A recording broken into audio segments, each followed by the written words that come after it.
Alright, ladies and gentlemen, we're back. And I've officially caught what my nieces have had, so today's a sick day. This should be fun.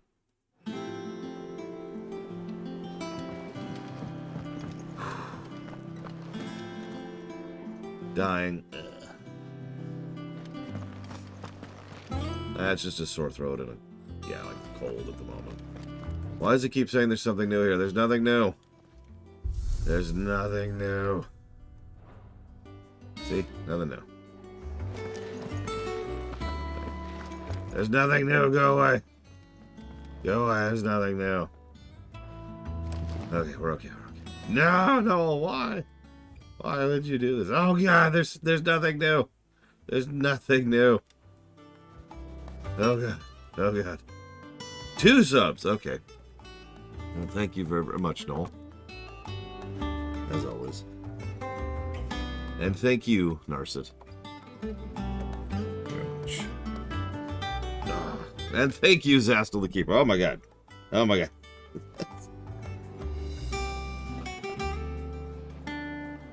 Write all that down.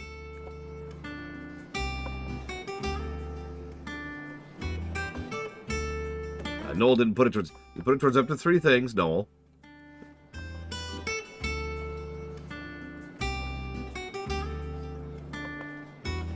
Narset is putting it towards Persona 3R, Dungeon Siege 2, and Heaven's Vault. And we've got Zastel the Keeper. He's putting it towards Guild Wars 1, and remember you can put it towards genres in addition to just putting it towards Dealer's Choice. If there's a specific type of game that you're interested in. So Zastel will go towards Guild Wars 1, and then, you know, being an old man.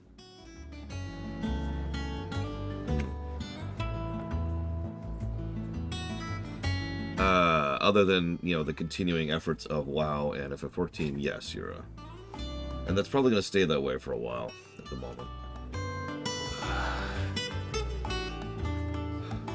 There's already too many, I'm not interested in adding any other MMOs at the moment. Let's just phrase it that way. But none of the curse breakers have returned. Ah, Clive! Oh, I've missed that scowl. Where's my report? What, no kind words for your old pal Gav? If it's kind words you're after, you're fishing in the wrong barrel. Now sit down, you fool.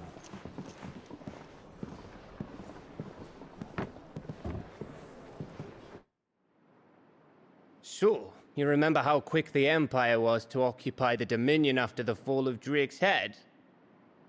And how pissed off all the other nations were that they didn't think to do it first? Half a century of independence gone at the whim of a madman. So much for their bloody treaty.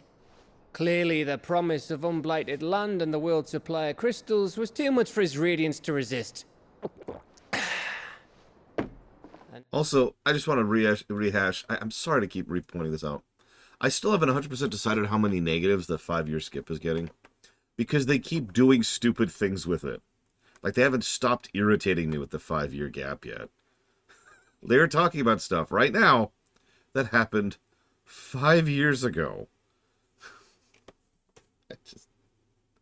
And, hang on.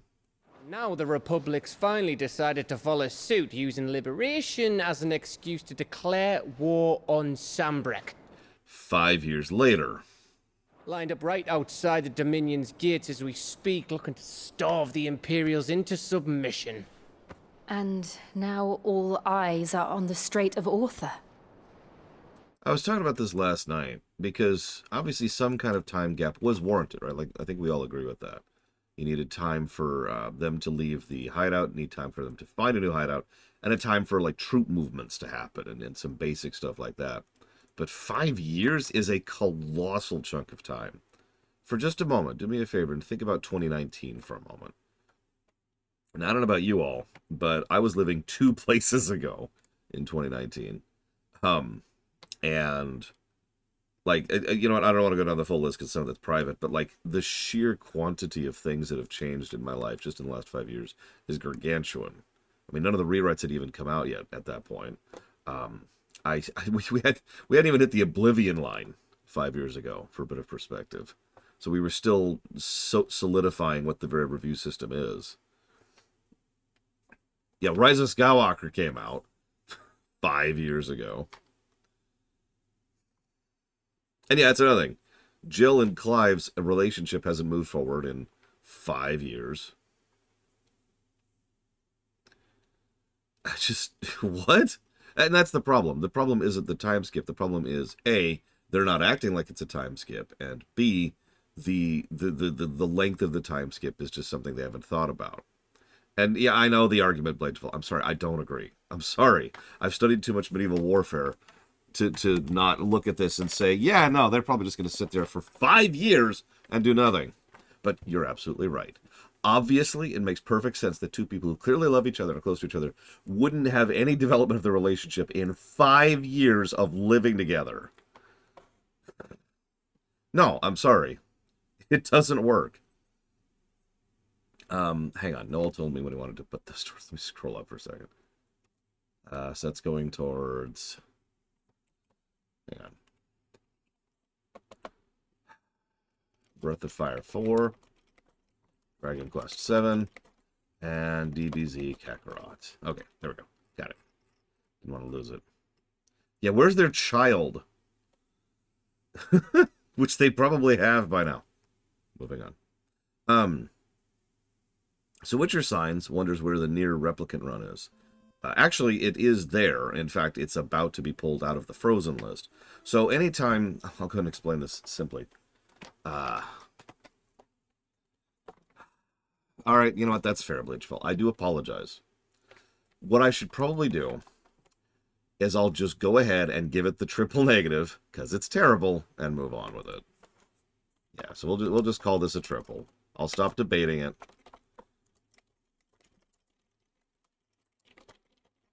And we'll just move on. So there's this concept called dead fruit, Witcher Signs, which means it's any given run that hasn't had any interest or money put towards it for a very long period of time. Months. Nier was a dead fruit game. That's it. It's actually still there. It hasn't been removed totally from the list. It's just not on the website anymore because it's dead fruit at the bottom of the barrel. There's more philosophy and psychology that goes into it than that, but that's the basics.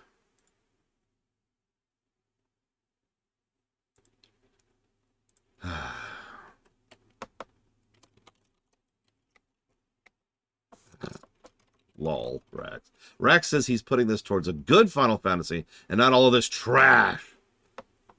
Which in this case will be Stranger of Paradise.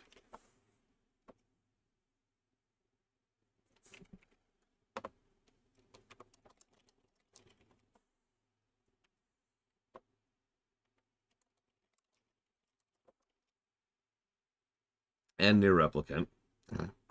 And Strange and 2D Sonic Blog. $2.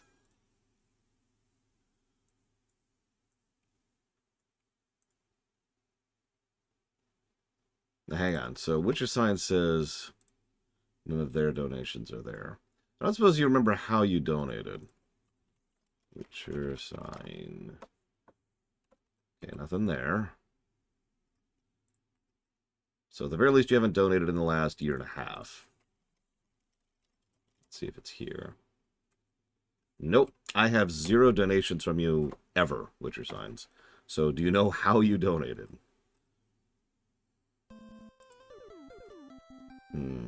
Direct donation on PayPal. Alright. Well, fortunately, I do keep records of that kind of thing.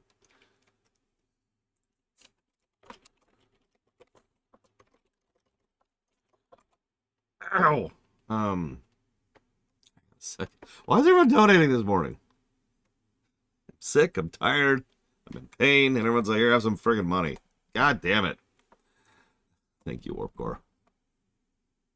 Yeah, it's true. If you used a different username, or if you put a different name on there, it would be under a different name. I put down whatever you put on, presuming that's the name you want to be considered under. Bioshock 2, Black Mace, someone go kill Zastel for me, please. And FTL. Someone kill Yura, too. Just kill everyone. Yep, that's right. I can afford to see a doctor because I live in the United States.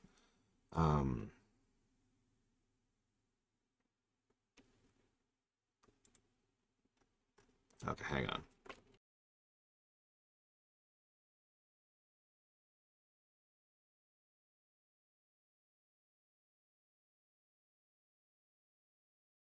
Okay, so good, bad news. I have no donations ever from anyone with the word Witcher in their name. Do you know what username you would have put in there for that? Or what name you would have put in there for that? You know, I've actually wondered why some people are in favor of privatized healthcare, and I've never really figured out an answer why. Like, I've never heard an actual reason behind it. You know, a real reason, an actual well-thought-out thing.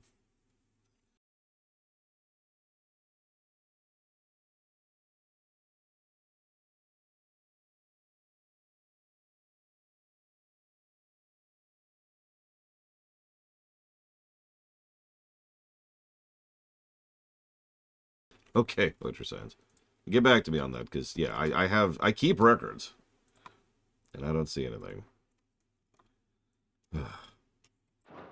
While the two nations beat their shields, the rest sharpen their daggers, ready to set upon the war-weary victor. They'll never see us coming. It's time we moved on the mother crystals.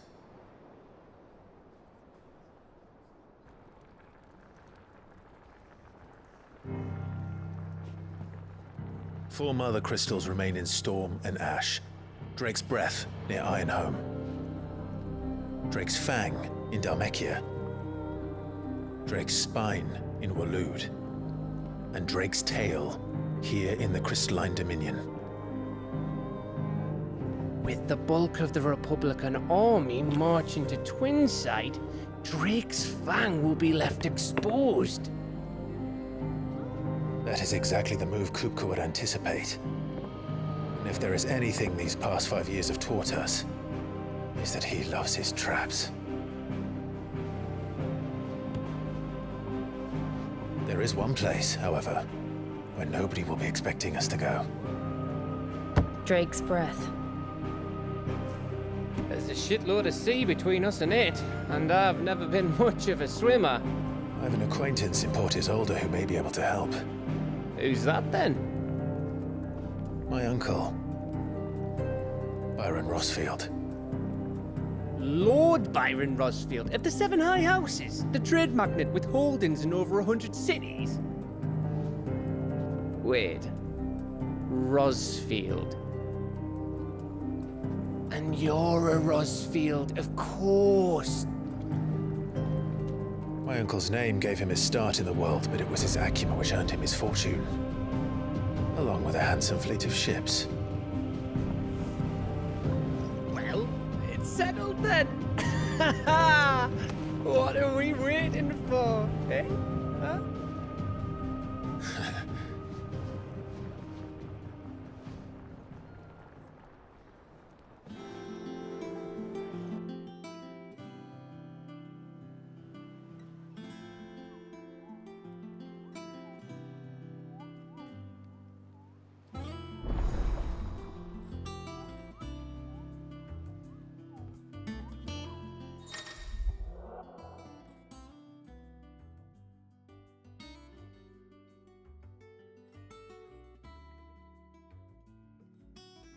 Hey, Mr. Red.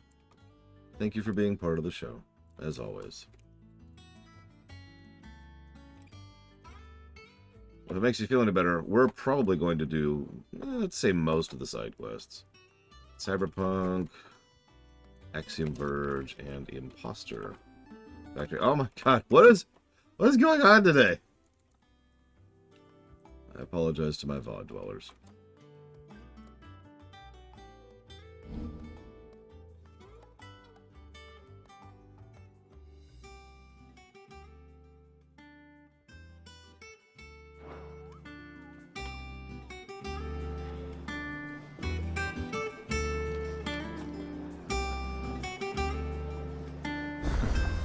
Thank you very much, Walker. What are we waiting for, indeed?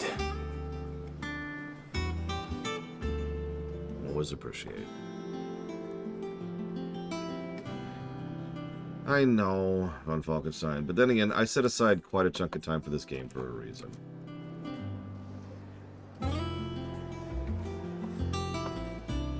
Gravity Circuit, Chained Echoes, and Sea of Stars. Hey, Steppenwolf. You're doing well today. Oh, alright, where am I? Just turn around. Where the hell am I?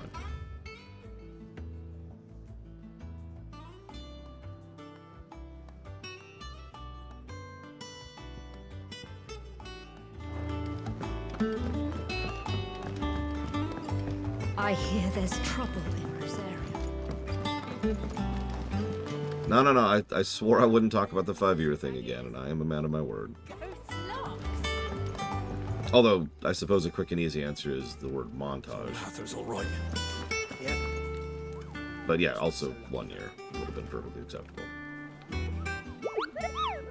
There you are, Cupo. Been looking all over for you. What's the matter, Nectar? What the matter is this, Cupo? The hunt board. It's where the Cursebreakers post sightings of particularly fearsome beasts. Those that might pose a threat to our operations if they were left to roam free. Just because they can't be dealt with when they're spotted, doesn't mean they can't be dealt with later. Was that what you wanted to know? Of course not, Cupo. I knew all that already. I'm losing my Bronx accent. So I need your help. Does I need not remind you, Cupo, I'm the mightiest of Muggles, no fiend of the forest or ghoul of the Greensburg can measure up to Nectar the Bold. So I need you to slay them all. Right. Well, leaving your mightiness aside for the moment, the people of Valisthea are going through a lot already. What with the Blight and the war. The last thing they need is ungodly fiends terrorizing them on top of everything else. So if the Cursebreakers are too busy to help, then perhaps I can. Or at least I can try. Thank you, Cupo. It's good to have found someone who understands me, Cupo. I'll stay here, keep an eye on the billets, and keep the post on the board. If there's anything you know, I'm your Moogle. Tell me about your adventures. Ever tell you about the time I visited the Great Continent, Cupo? I don't think so. Of course I didn't, because I've never been. Look at these wings. They look like the sort that can carry a Moogle across countless leagues of open sea. Call me Nectar the Bold, not Nectar the Stupid. Okay. Oh my god. I just noticed. Yep.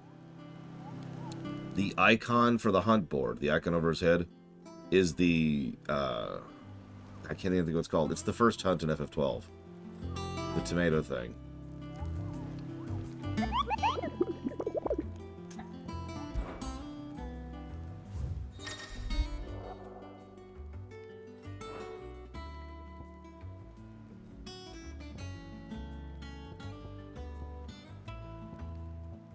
By the way, we're not doing all the hunts. I'm just going to get that out there right up front. This is getting into PFR territory. We'll see how many we do, but we're not going to seek those out exactly.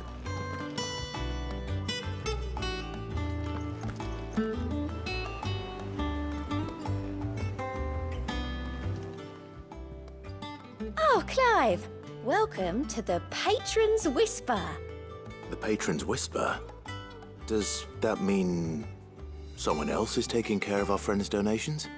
Oh no, that's still me. It's just Karen has her toll, Blackthorne has his hammer. I thought a new name might liven things up.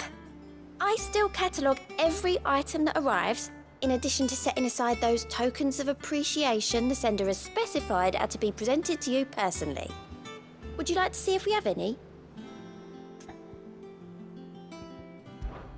Words are immortal. They live on in others, and if the words are your own, so too will you. Do you know who told me that? It was Jara, our last lesson before Titan came. It stayed with me ever since his passing and inspired me to become what I am today. I imagine we survivors all have a story like that, of someone who remains with us even though they're gone. Business is busy. On top of my regular duties here at the Whisper, Otto has piled countless other tasks. From transcribing and sorting Stola's reports to penning needful missives. Not that I'm complaining, mind, I enjoy writing. Have ever since I learned my letters from Jara back at the old hideaway. I won't claim to have been his best student, though. That honor goes to Shirley. Still. I like to think that Jara would be proud of me, too, were he with us today. Your benefactors are a generous lot.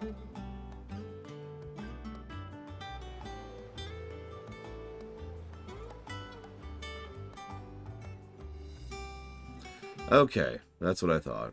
So it sounded like earlier, and I am correct now, Renown is a level, it is not a currency.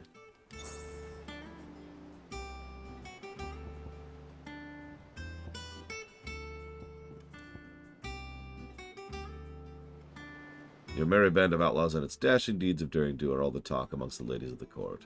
You've gathered together several items worth that you might continue your gallantry. Which includes ability points, by the way. Which is funny to think about in lore. Here, have some experience. Thanks? Here you are. Our order is built on pride, but that does not mean we are too proud to give thanks where it's due. We have failed Martha once, but never again. Best of luck out there, Sid.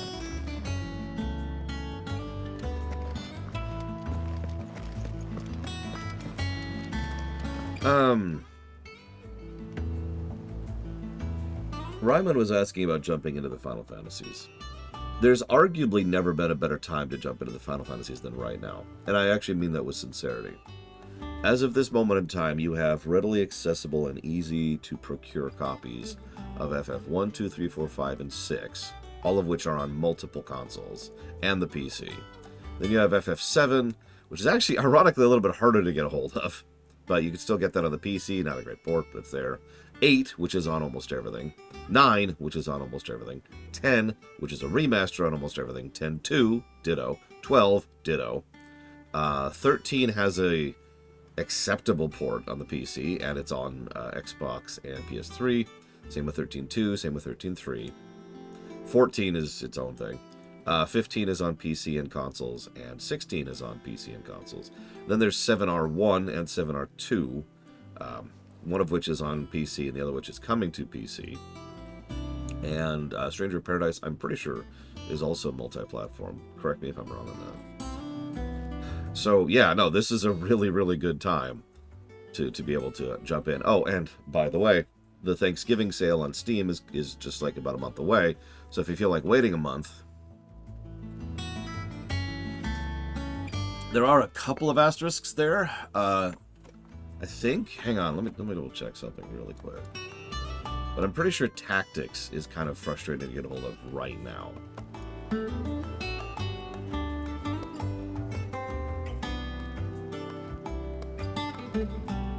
Because like right now, Tactics is on, here we go, PSP and phone, I'm pretty sure. Oh, or the PS1 if you want the original version. Yep, I'm right, PSP and phone, and that's it. There's been a lot of whispers they're going to port that onto the PC, and it hasn't happened yet.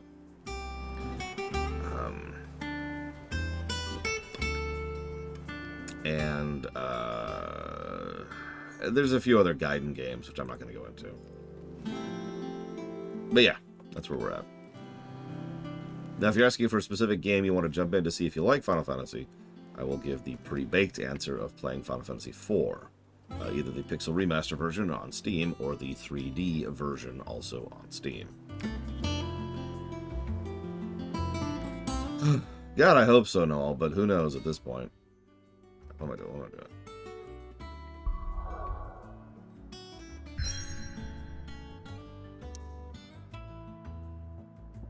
Oh yeah, there's also Type 0, which I swear that's on PC.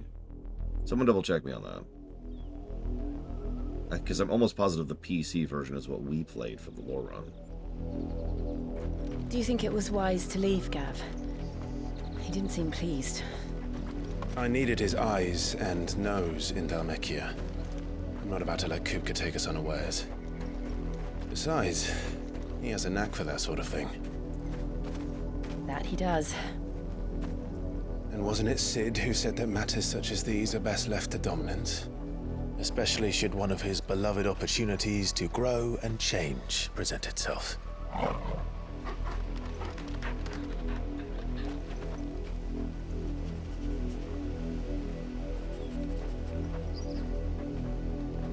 I always knew that I would return one day. Return to Ironhome. Burn it to the ground. For what? After learning the truth, you were given the chance to face your past. If I am to continue at your side, I must do the same.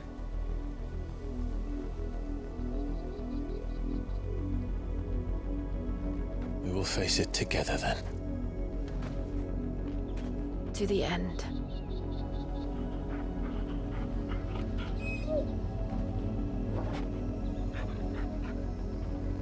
Come on.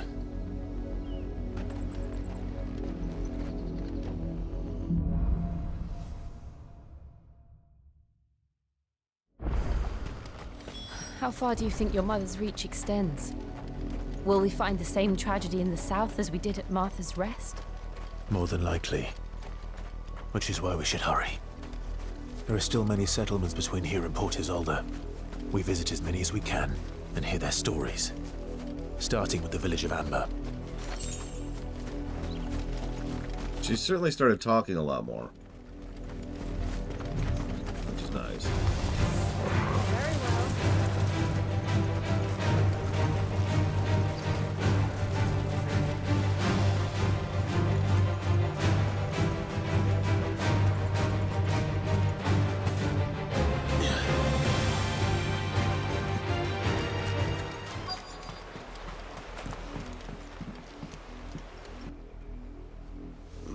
Mockery of justice is what it is.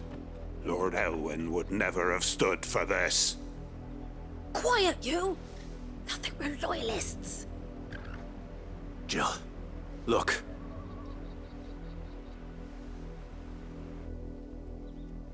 Rosaria must be cleansed of the stain which befouls her, that she might rise once again from the ashes to welcome a new dawn. 'Twould be a pity to make examples of you all, for the transgressions of but a handful.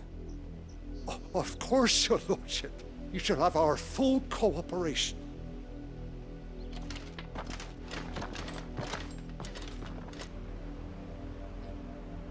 What business could the Black Shields have in a village this small? There's barely room to hide a bearer. Then they must be here for something else. You fancy dancing a gallows jig like the miller's son? All right, I heard you the first time. Welcome, stranger.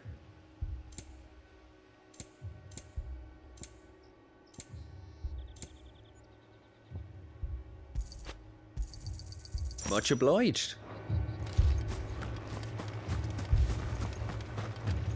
Word is, Port Isolde's closed her gates to all but the highborn, and now a great camp sprung up along the walls.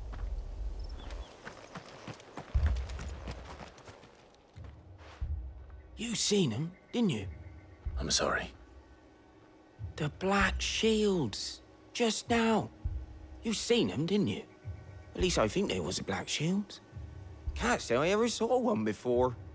Was this the first time they visited the village? What do you think? Amber's the arse end of nowhere. And they thought we might be harboring firebrands. Huh. If only we were. I might have turned them in and become a Black Shield myself. Oh, my sword slipped. Scar you got there, by the way. How'd you get it?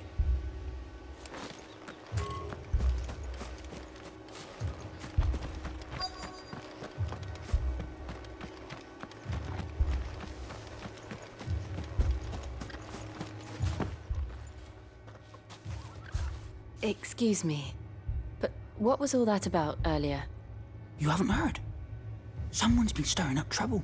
There've been attacks on the garrison, supplies stolen. They even say a Black Shield was murdered. The Empire wants answers, and what the Empire wants, Empire gets. Don't they just? Keep your ears open, eh? The Black Shields will pay good coin for information on the culprits. You don't think these firebrands the Empire is looking for could be us, do you? I don't know. But we need to find out.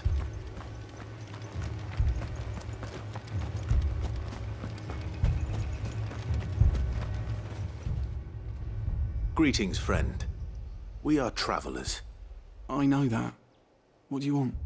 We couldn't help noticing those Imperial soldiers who were here earlier. Don't you go telling these strangers a thing. I speak for the people of this village, and we have nothing more to say to you. You are to leave Amber and never come back. May I at least ask why?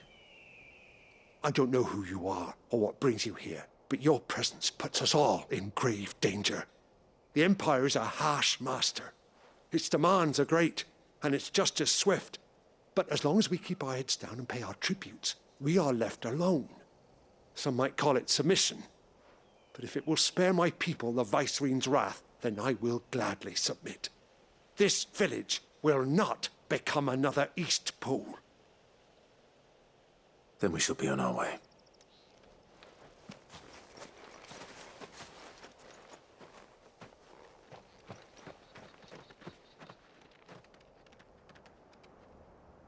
These people live with a knife to their throats.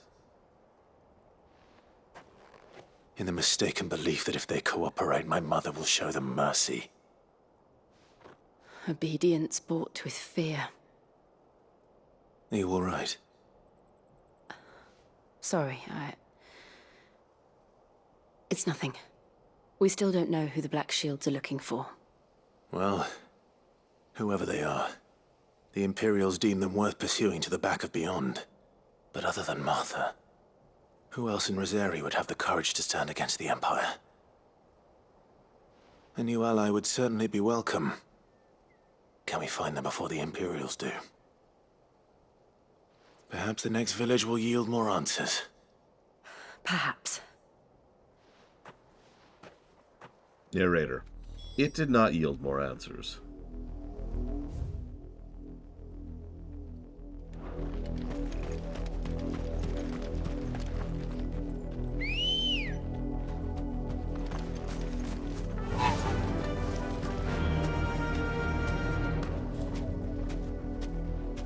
This pass will take us through the mountains. And directly into the path of whoever or whatever lurks here.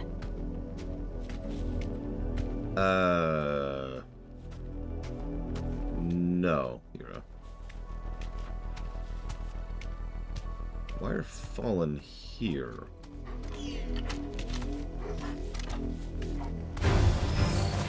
Ever since the apothecary, we've seen more and more of these echoes. What do you think is waking them?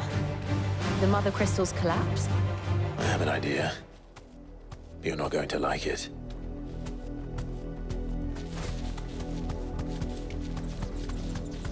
More of my mother's men.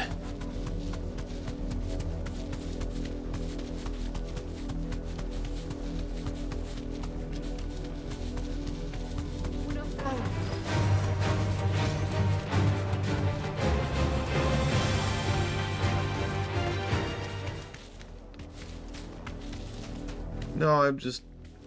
Oh, look, I was asked to test out the Chocobo. We're testing out the Chocobo. Don't get surrounded. Although that being said, it is interesting that we could just kind of skip whole swaths of combat like this. At least for the non-Red Room sections, aka overworlds. And we dismount automatically when we hit our destination. Blood, Clive. And still wet.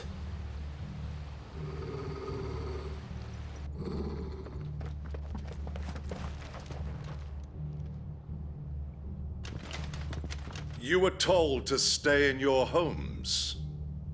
The Black Shields. These guys I probably can't avoid killing. Who we are. And still, you would bear your steel. Why then? We owe you our thanks. You have saved us the trouble of an interrogation. To dwell in darkness, that we may purge the night and welcome lasting dawn. On these, our swords we swear. I'm going to kill all of you. Say that again. No, like, your whole order is going to die. I just want you to be I'll aware of show that. you a true Slater Rosario.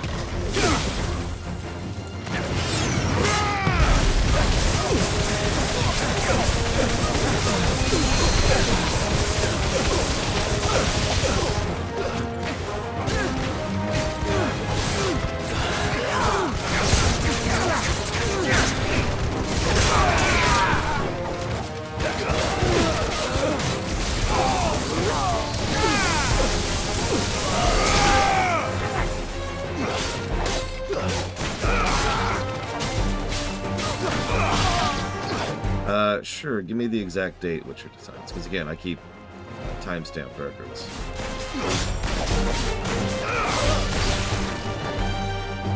Don't, like, link it or anything. You don't want to dox yourself.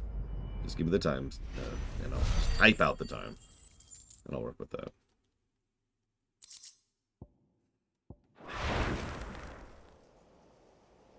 Oh my god, Blade.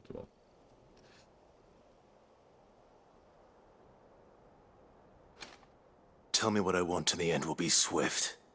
Who are you looking for? Why, you. We come bearing a message. Your friends have been found. The branded you freed from our camps. They await you in Ordeal. Guardians of the Flame.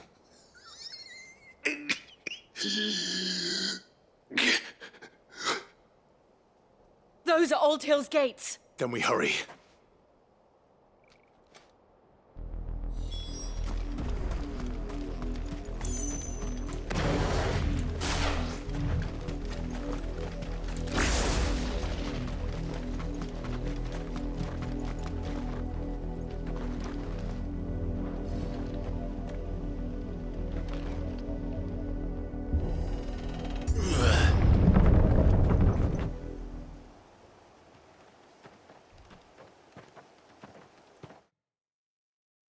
One moment, please.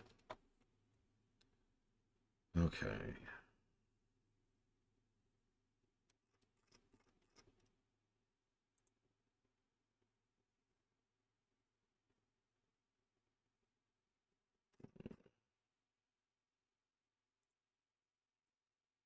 And when I say one moment, I mean this is a good time to take a bathroom break. It's probably take me a few minutes. So, I've never seen, that's the wrong way to phrase it. I haven't seen a lot of Game of Thrones. So who's Cersei? Cersei? Cersei?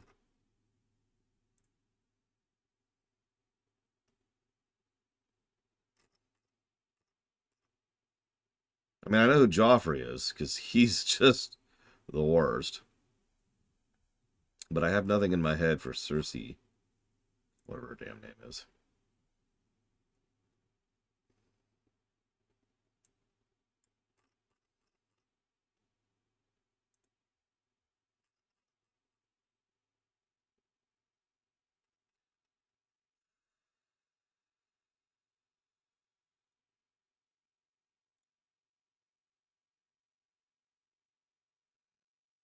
I don't know if I agree with that, Roman Cure, but thank you.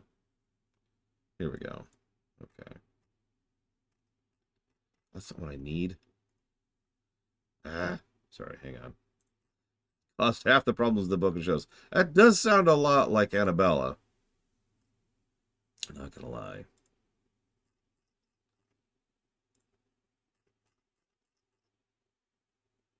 Hang on, I'm back to 2023 now. Unfortunately, the navigation is something to be lacking here. So that's the latest one was October of 2022. October 24th.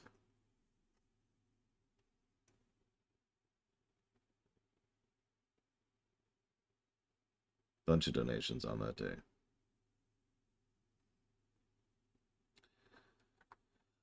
So I recognize several of these people.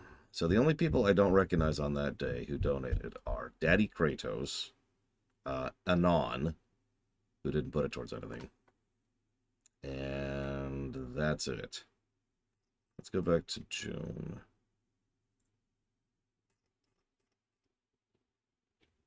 Oh, Daddy Kratos is you? Okay. See, I write down whatever you put down, like I said. I bet you I have a Daddy Kratos on there. Hang on, let me check June before well, since I've already got it right here. There's July, June 16th. I only have 2 donations on that. Colored Master Spark and TSB. And in March...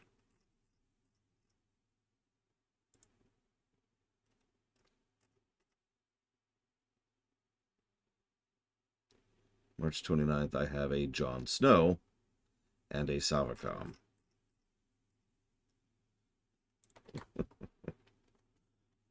Okay.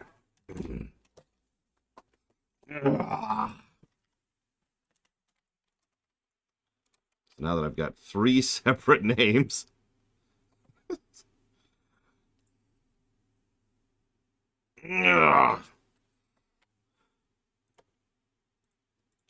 Give me a moment. Check my local stuff here.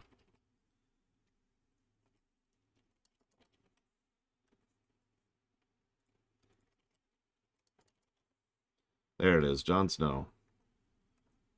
I see you have put $85 towards Near Replicant. Now, give me a second.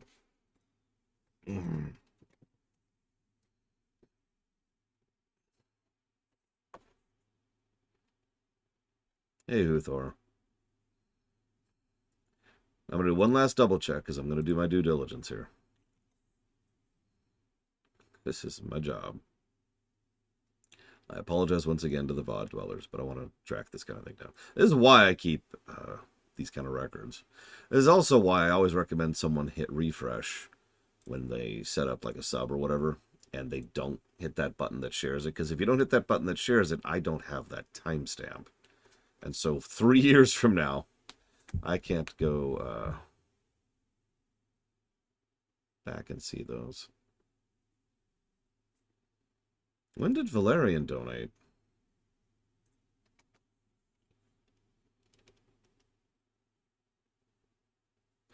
Oh, I'm an idiot. This is in 2022. I still have the 2022 page up. Okay.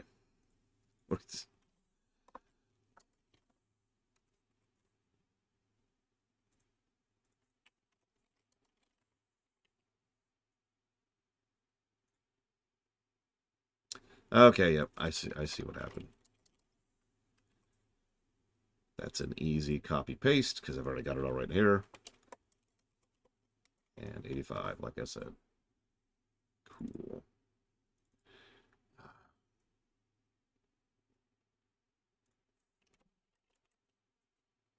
Perfect, Huthor. I cannot wait to see where that goes. Okay, get rid of this. Push this back to modern time so I stop looking at weird donations from 2 years ago.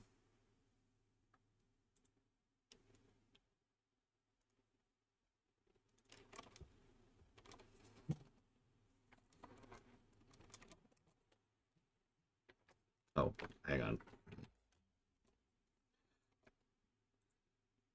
You know, I've heard a few people say I just shouldn't acknowledge donations. No. All right, any other questions?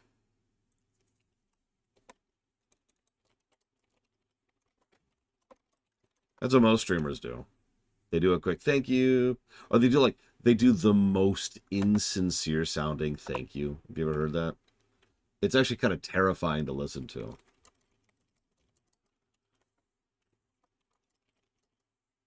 Yes. Chants of Sennar, Wander Song, and Tactical Breach Wizards.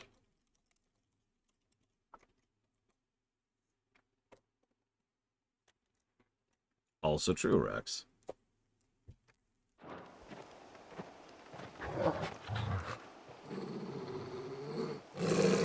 Find something, boy.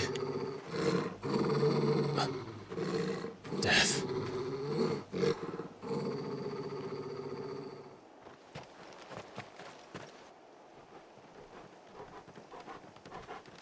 True enough, play Devon. Interesting catch 22, isn't it? Found her.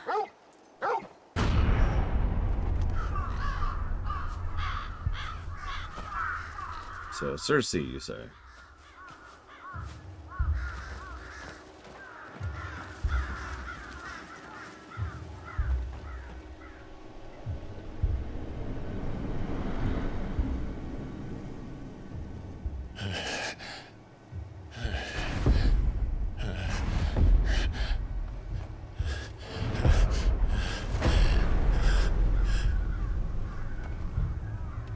This was my mother's doing.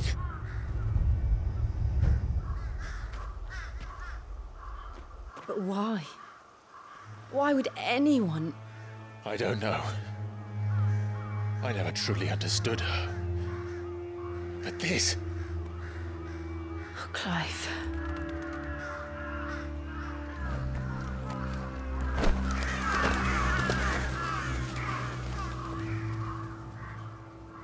I will learn what madness drives her, and I will end it. It's in here. You're gonna have to get into here. We should go. Preferably with something sharp and pointy. Yes.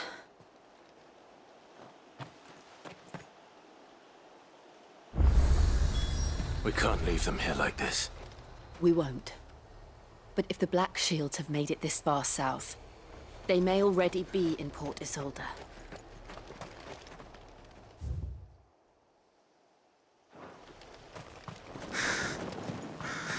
I mean, if it's a game that's streamable, Zactep, I don't see why not. I'll be honest, I'm not into Gundam, but that's not exactly a prerequisite for me playing a game, is it? Though I doubt the Empire would let us cross over to Rosalith. I was actually just thinking the same thing, Blade Duval. A lot of people can be more evil the more distant they are from the results of that evil.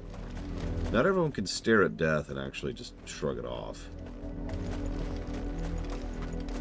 Catch is, remember how she was there at the slaughter?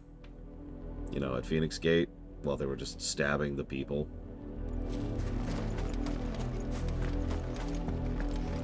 I'm not sure she'd be bothered. They're all Rosarian. But this is their home.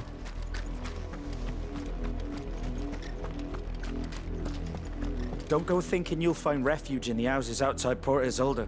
The place is a wretched hive of thieves and blackguards. That's true. Death is a gradient. Here, I'll show it off. No, I will not show it off, Adam Tuda. The game has told... Oh, here we go.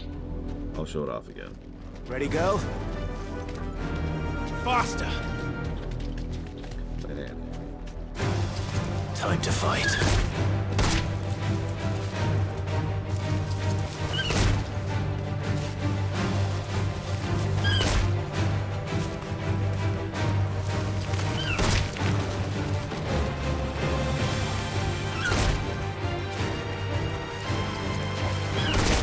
Aw, that's as far into the ocean as we can get him.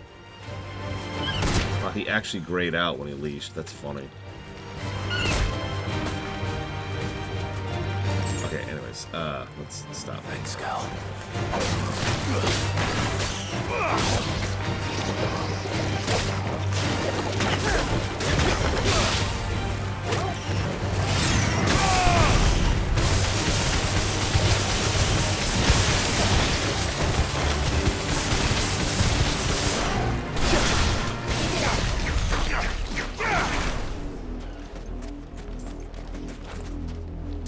Gundam's just not my thing, that's all. Although having a spaceship that grabs a city inboard, but then has to transform in order to defeat enemies, is certainly amusing.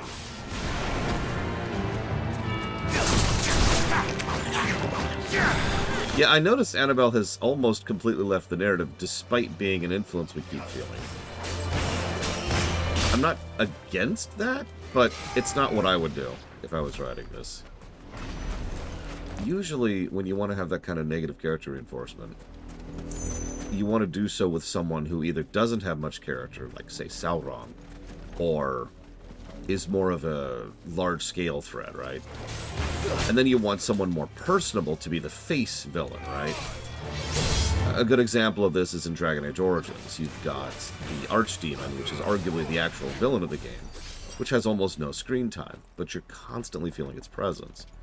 By contrast, the person who gets lots and lots of screen time is Loghain. He's your face villain, right? The Lazarus. What happened to this place? My mother happened. The nobles who lived here didn't stand a chance. Let's hope my uncle fared better. See, that's sort of my point, Rax, is like Annabella would have been a perfect face villain for this kind of situation. In general, but also for the Empire, especially given her personal connections to us, being so relevant to a lot of what we have suffered in this game, and being the one who is driving so much of the Empire's forces to do terrible, horrible things. I mean, she founded the Black Shield, as near as we can tell. But she isn't pitiful. I mean, I guess I see what your point. But, okay, hang on. Terminology. She's not the face of the undefeatable system. She's the invisible presence of the undefeatable system. Yeah, exactly, Rex. We need to have... no, they're just crabs, Sean. We need to have a dragon. We need to have a face. We need to have a face villain.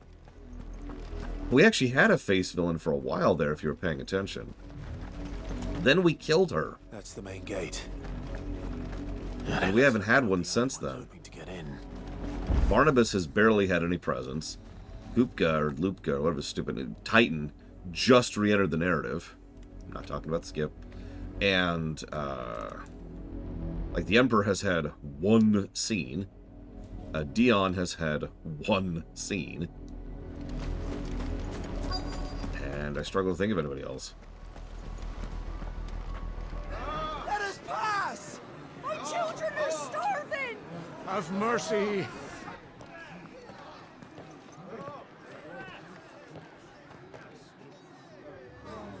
Voice-rinsed dogs they are! You can't ignore us forever! Ultima has had one scene, that's true. We'll die on your doorstep!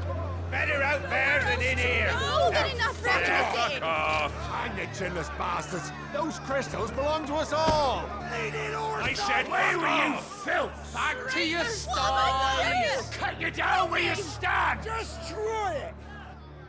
No chance of slipping through unnoticed. We'll need to find another way in.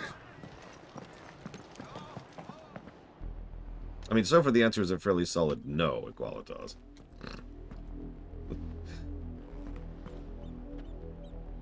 I thought we might be able to reason with the guards.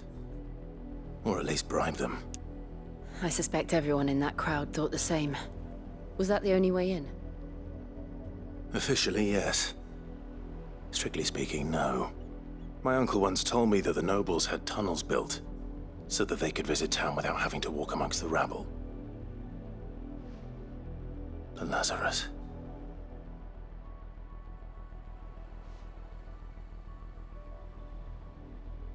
We'll find our way into the city there. I suppose that's true, Blade Duval.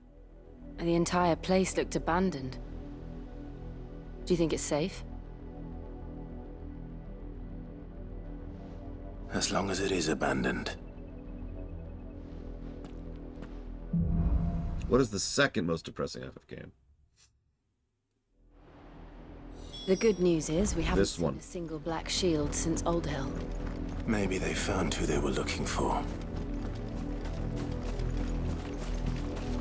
It's okay. Google makes the same mistake all the time, Dr. Winter. It's really frustrating.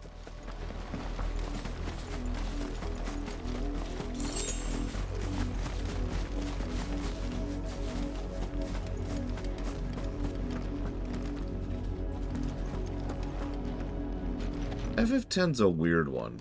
FF10 should be far more depressing than it actually is. But it isn't. I was once told something. I don't actually know if this is true. That... This is nothing like I remember it. How quickly a crown can lose its luster. Several aspects of Mexican culture were very bright and cheery and happy, specifically because of how much horrible crap they'd been through, historically speaking. Now, again, I have no idea how true that is, but you can see why I made it compare that to FF10.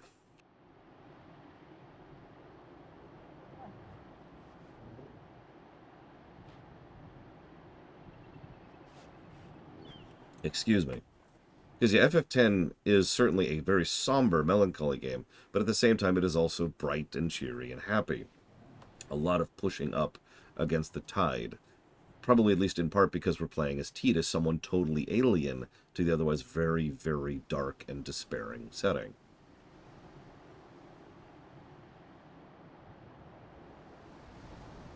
No, I stand by my statement.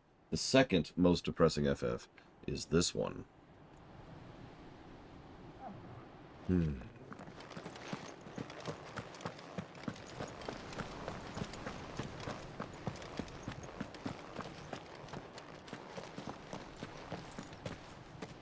Not abandoned, then.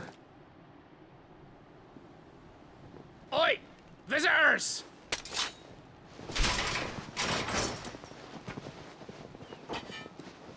Apologies.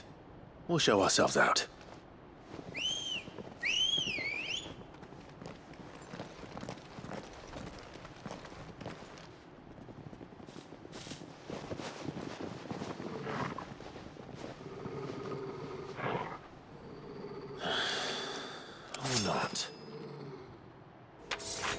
The most depressing is FF15.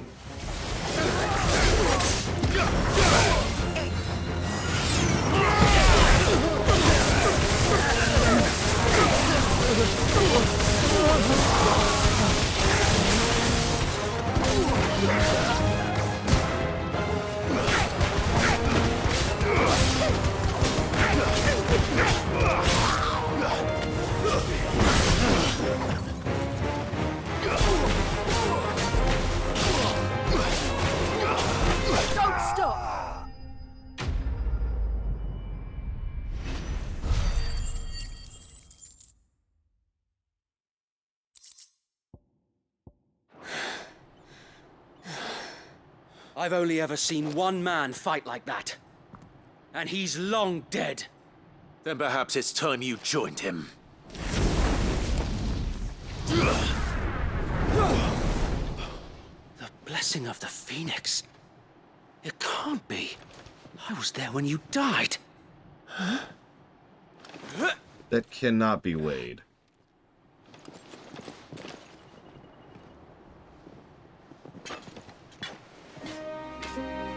Forgive me, my lord. I knew not whom I addressed. You have naught to fear from us. Founder, it really is you. It is. So wait. Come on, hug him. Hug him! Do it! Close enough.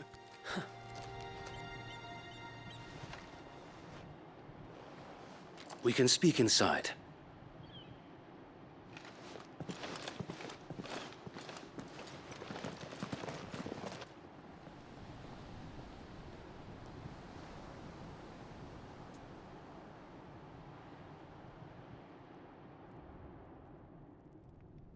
And those who wouldn't bend the knee?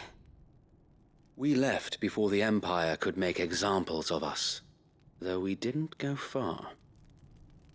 And we banded together to form the Guardians of the Flame soon after. Alas, there is only so much a handful of aging shields can do against the might of an empire. But we've seen to it that their stay has been anything but pleasant. Of late, though, we've had our hands full just trying to keep the Duchy's few remaining bearers out of the Imperial's clutches. The Cullings. We saw what happened in Old Hill. foul work of the Black Shields and their mistress. You mean my mother? But it doesn't make sense. Even knowing what I know about her. Her hatred for bearers was no secret, but she wouldn't have been ignorant of their value to the realm. No offense, my lord. But in case you haven't noticed, the Lady Annabella couldn't care less about the realm. She barely even cares for her own home. That much has been plain since the slaughter at Eastpool.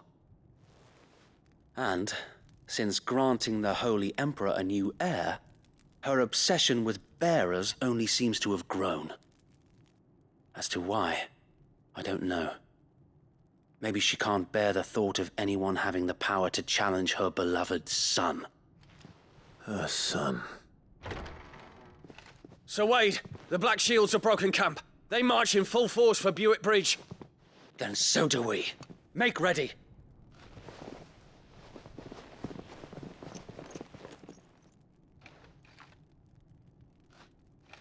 This is their main host. If we remove the head, perhaps we can prevent what happened at the docks from happening somewhere else. Let's go do it. If I do nothing, then the blood of their next victims will be on my hands.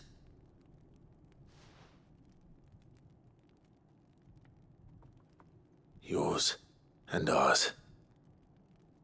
We too have witnessed the crimes these men who dare call themselves shields have committed in my mother's name. It cannot be allowed to continue. We must put a stop to this madness. We must. So let us go with you. For the good of Rosaria. I was hoping you'd say that. Very well. If that is your wish, I would be honored to serve at your side. And we at yours. So, Wade, let us do our duty. With pleasure, my lord.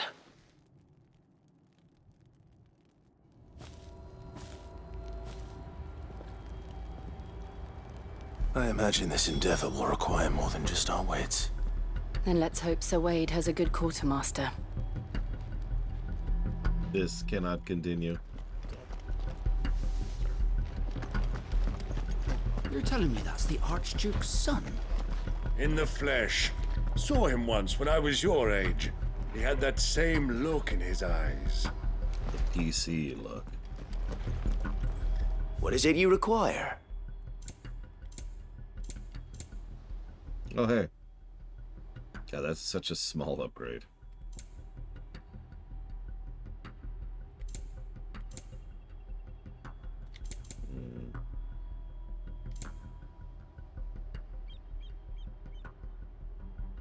Well, it's literally better than nothing. As you wish, my lord. Hold on.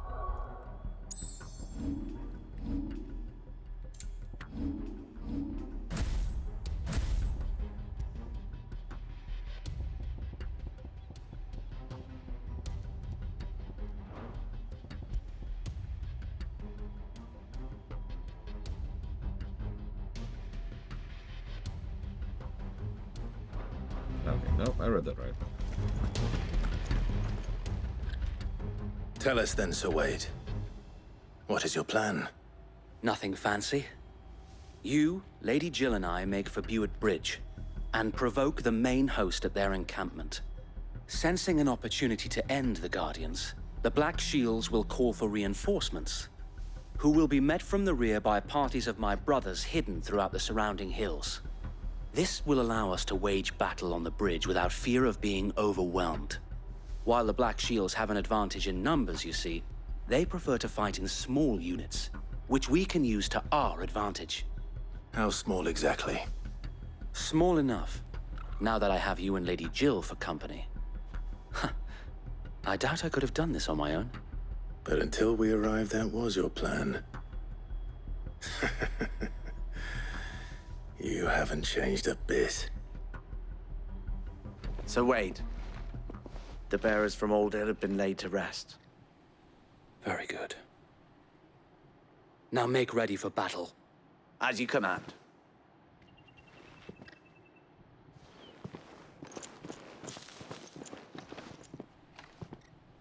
Thank you, Sir Wade. Perhaps now they will find peace. There is but one thing which will grant them peace. Putting an end to the Black Shields. And so we shall.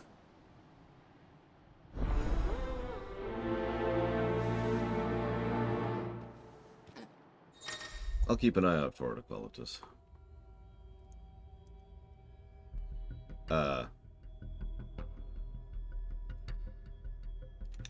Okay, I don't... I don't want to be negative, but why are you telling me now that I can have party members? Throughout the main scenario, Clive will often be joined by various companions who are keen to lend their assistance. However, depending on Clive's destination, they may choose to remain behind at the hideaway. Yeah, like, what? Jill has been with us for quite some time. And Sid.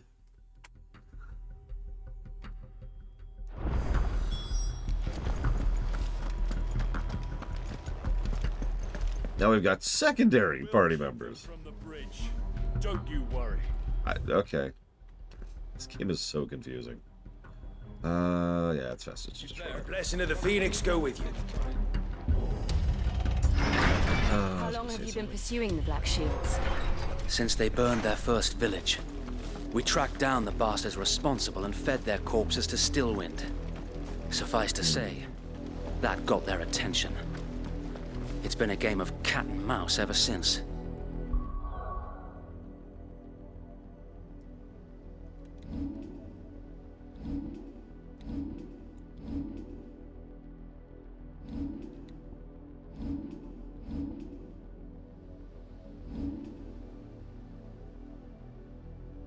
Well, he is actually listed as a guest party member instead of a party member.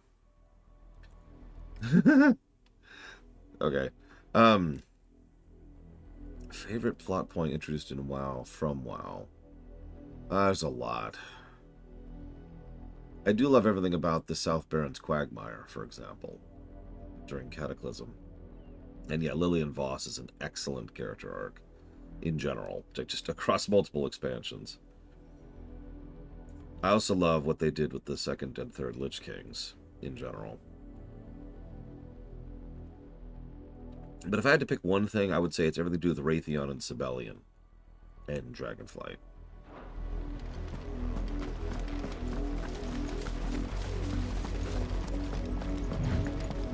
So, Yura says, can I summarize the story so far? Sure. The world sucks. Whoops. Hang on. Ah! There. Alright, so. Here's the world. It sucks. This black stuff, this is where the energy and life of the land has literally been ripped out of it thanks to magic. As you can see, it's all over the place, and it's spreading. There's also these giant mountain-sized crystals which provide energy, resources, and general technology. Technology equivalent. So everyone relies on the crystals, everyone fights each other over the crystals, everyone fights each other over magic, and everyone fights each other over their icons. Everyone is constantly killing everyone everywhere in every way.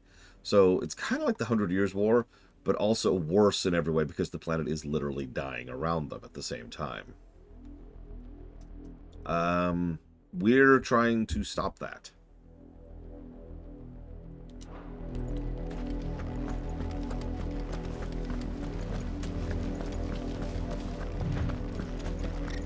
Look at me sideways. Come along now. The bastards are lucky with you. There they are. On your command, my lord.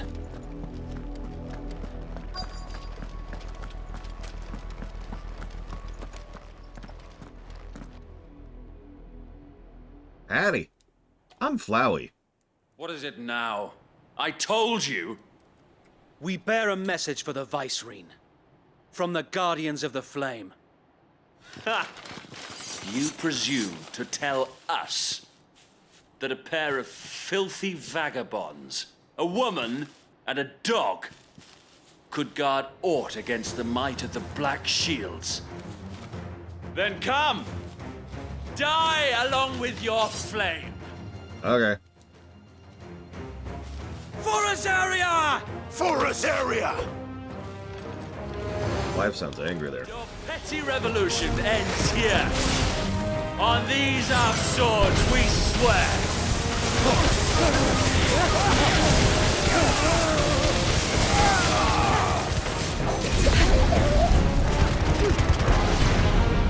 Bloody hell! Reinforcements from the So they're all dead. You didn't catch that. To fight their battles for them.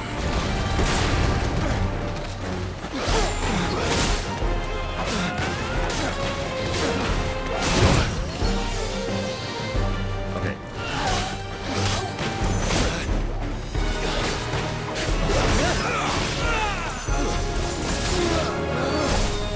That's strange, but okay.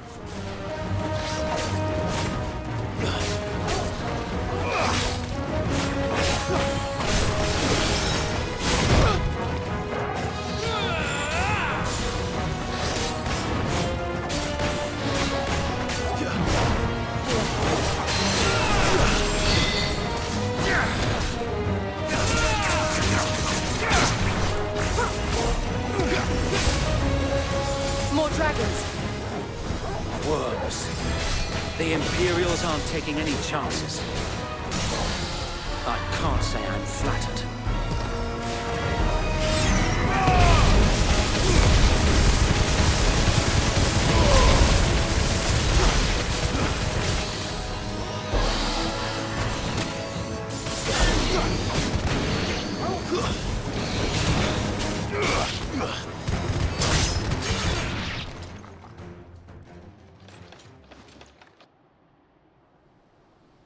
A noble stand, albeit a misguided one.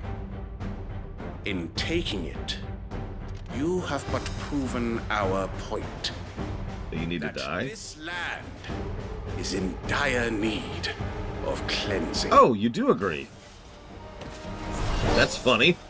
I was kind of joking, but no, yeah, I agree. Nice try.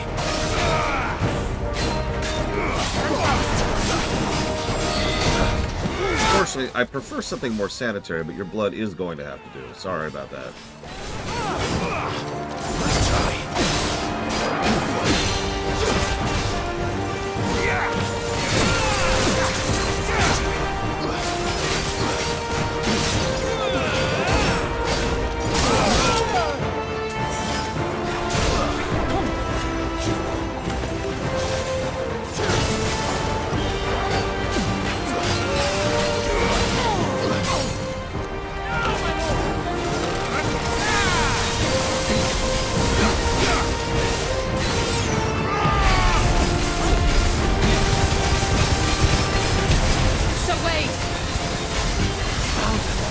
There's no one left to keep them occupied. We need to finish this. You mean finish him?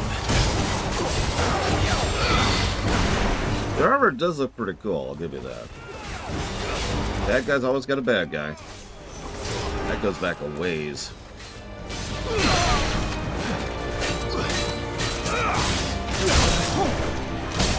Damn it. Too slow. Why?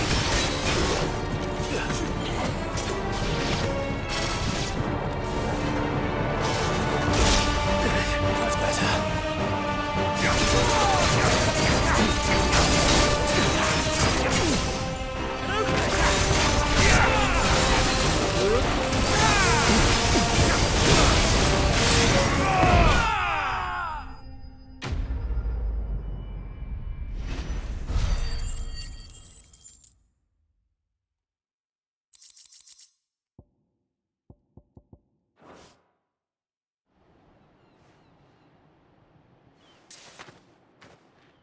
I don't see any more. Nor do I. The plan worked. It did.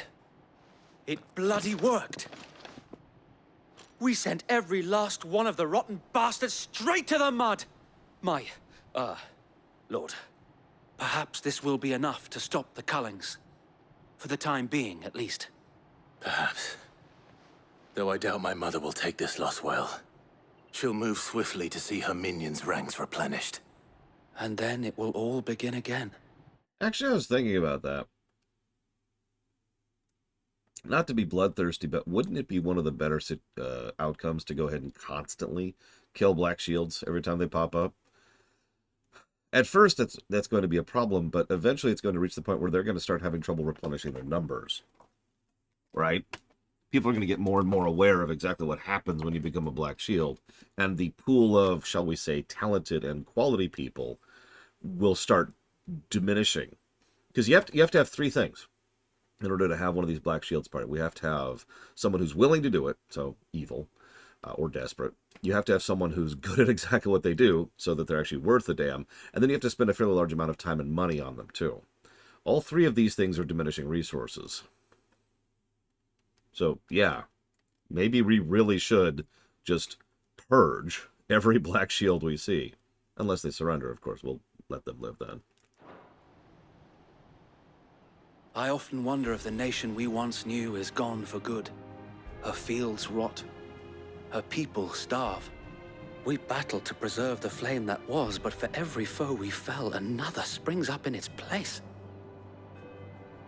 Yet be that as it may, it is still our home, and we must fight for it, as we always have, and always will. For as long as the Firebird's flame burns in our hearts, the Duchy cannot die, and her loyal subjects may dream of a day when the Rosarian standard flies over Rosalith once more. So wait, Think we should fall back to Port Isolde before the garrison sends reinforcements? A sound strategy, my lord. Unfortunately, Bella's response is the one I was thinking of, too. Like, what's most likely to happen is they will start running out of Black Shields at some point or another. But that's going to get to a point where they're going to start getting pushed up against a wall. If we hammer them to the point of desperation, they'll start doing very stupid things. Yeah, exactly, Blackthorne. So, I still think we should kill every Black Shield we see, but it is a risky endeavor to seek out Black Shields to pull.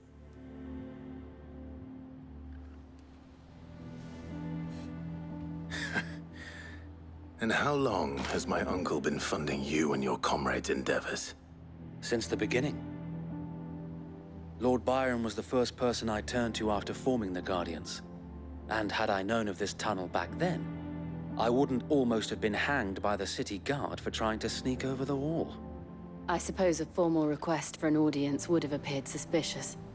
And appearances must be maintained. Were the Vice-Regency to catch wind of Lord Byron's involvement in our movement, they'd seize his estate and send him to the gallows, where he would be of no use to anyone. And so, though it sickens him to the soul, he plays the part of the loyal lord, knowing that one wrong move might prove his downfall. It is why he remains ever vigilant. Don't be surprised if he refuses you an audience, especially since you're famously dead. Then I will have to think of a way to prove that I am neither wraith nor wrongdoer. I might have something which could help with the latter.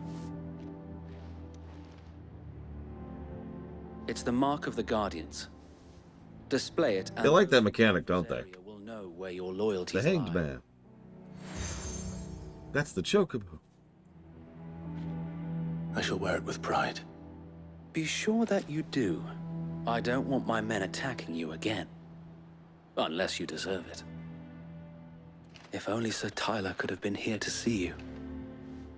Or the Lord Commander. Thank you, Sir Wade. If there is ever anything you need. I know. Go on now, my lord.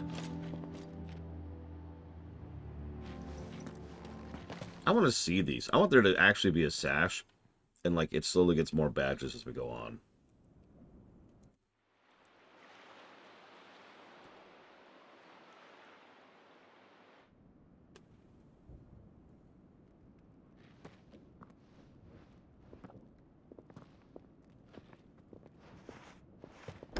How accommodating. Do you really think they believe we are who we say we are? Not a chance.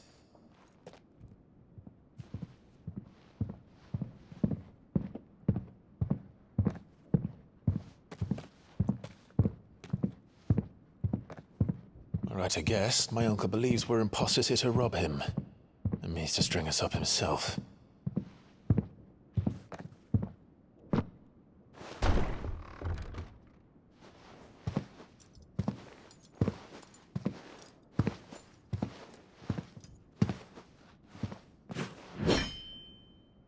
Imagine my surprise when I was told my nephew had come to visit.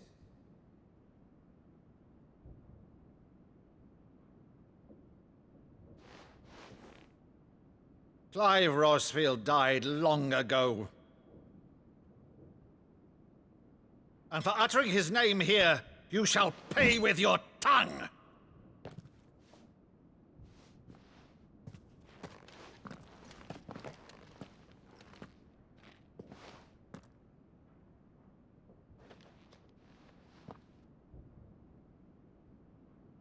You would mock me as well?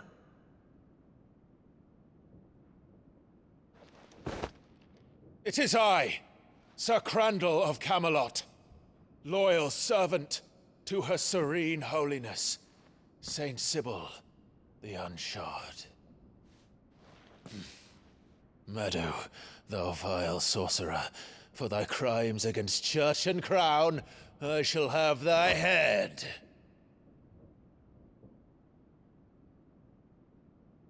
Yeah.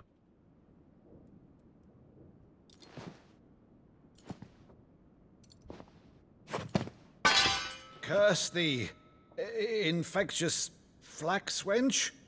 Even in death, must thou plague me still? Very well. I shall open the gates of hell, that thou might see thy He's charge crying. once. Oh, that's nice. I like that. Bravo, Uncle. You're still the finest Meadow in the twins. Oh, Clive, my dear boy, it's really you. And yeah, Critchlow. You F. always were fond of that scene from The Saint and the Sanctuary. Never did let me play Sir Crandall.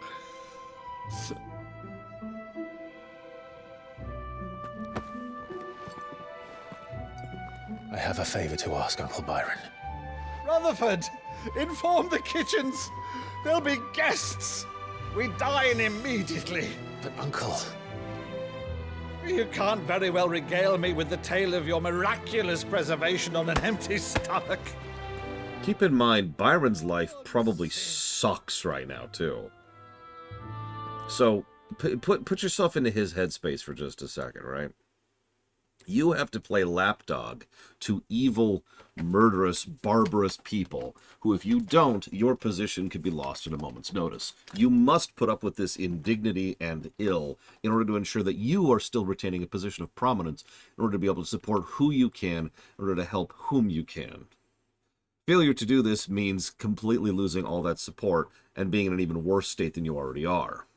In the middle of all this, someone comes up mocking your dead nephew, who you were obviously quite fond of.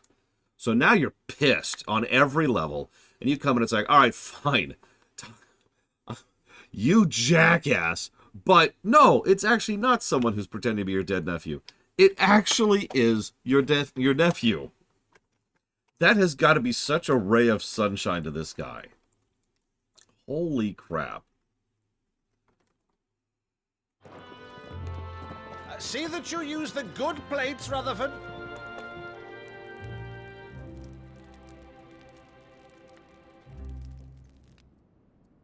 So you arrived late to one of her cullings, did you? Since becoming Viceroy, Annabella has been a constant thorn in Rosaria's side, but these atrocities are a new low. Something has changed. Quite what, I don't know, but the woman we knew is gone, and a monster sits in her place. A monster. For better or worse, I've been charged with governing this town, and thus must maintain the illusion of obedience. That's all I can do to aid Wade and his merry band of revolutionaries. So he's told us. You have risked much for Rosaria. Our nation will be forever in your debt.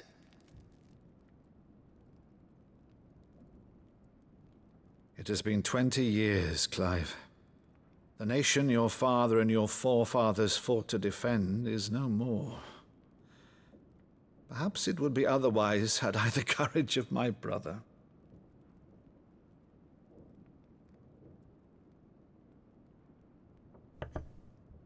All right, if it's a ship you require, a ship you shall have. I've a galley in port, but recently relieved of her cargo. She can be outfitted for the voyage in a matter of weeks. So you believe us then? About everything?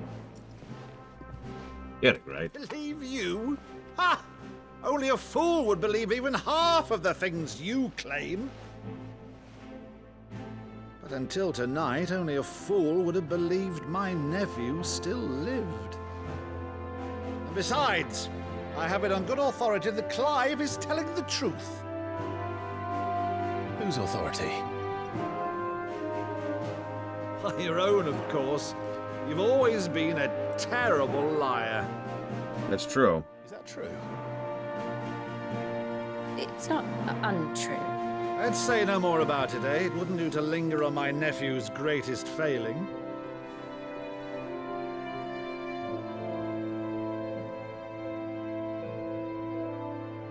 The one thing I cannot believe, though, is all this about you being Sid. You were always such a good boy, but now you're quite the outlaw. Which, if I'm not mistaken, would make me an outlaw's uncle. Right then, who shall we pillage first? Rutherford, fetch me my cutlass. This poor man. This will be fun. I swear to God, game, you kill him.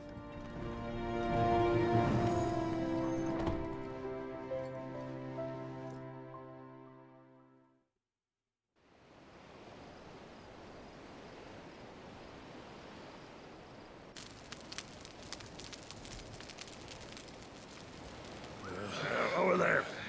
Go on. She's a fine ship, isn't she? Once outfitted, she'll bear us across the boiling sea to Drustinus in the space of 3 days.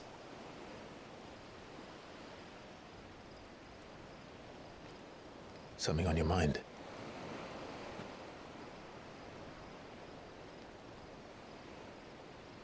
Monsters. When I served the Iron Kingdom, I did so because I saw no other choice.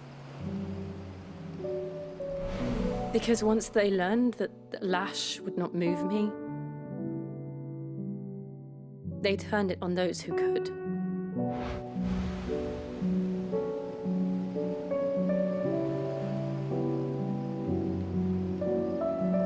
And so I became their puppet. I let them pull my strings, telling myself it was not my hand that swung the sword, but another's. I removed myself from the truth so I wouldn't feel the pain it caused.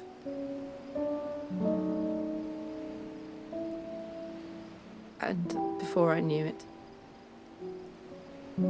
I no longer felt anything. Anything at all.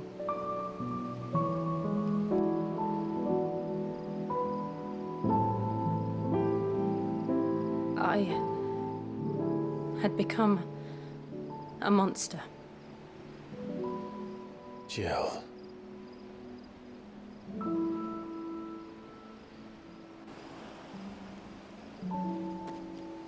I don't want to be a monster, Clive. Do you understand? Oh, I got that, Blato. I want to choose a different path, a better path. to live on my own terms. But before I can do that, I need to come to terms with my past.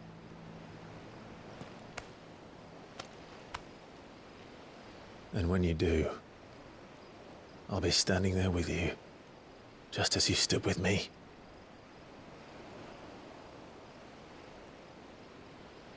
Thank you, Clive. I must atone for my sins.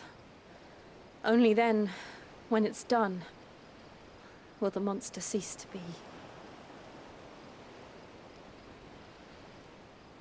Just promise me that you won't die with it.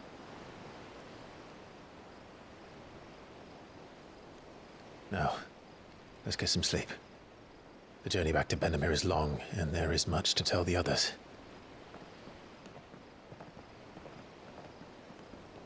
No. No Shiva. I want Titan. Where the hell's my friggin' Titan?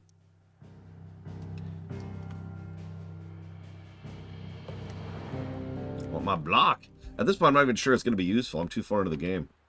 I've got too much muscle memory to block now.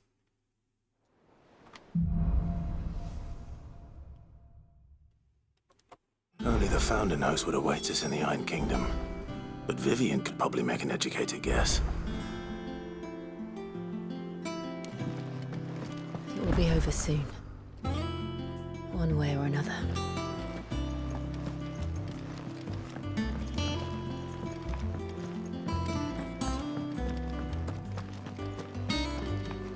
But first, the most important thing in the game.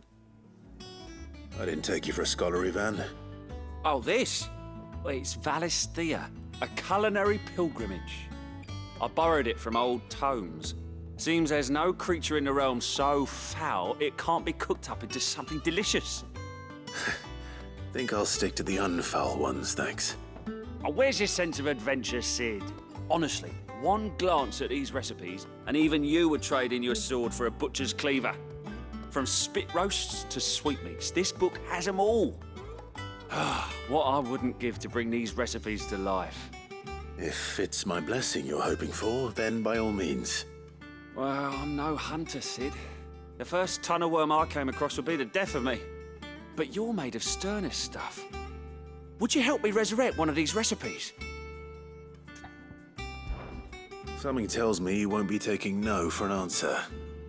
Fine, I'll help. Fantastic! Thank you. So, dare I ask what's on the menu? Chance's stew. It was once a favourite among the gourmands of Oriflamme, if the author is to be believed. Though Molly's never heard of it. The only problem is that while the recipe is extremely detailed in most respects, it's infuriatingly cryptic as to the main ingredient. A beast, no doubt. Most likely something that would make easy work of a simple cook with more broth than brawn, but unwanted violets. I've no idea what they might be. Does the book say anything else? Well, only that the sweetest violets sprout atop the bed of roses. Roses. Rosaria, perhaps? One of the butchers in Martha's Rest might know something. I'll ask next time I'm there.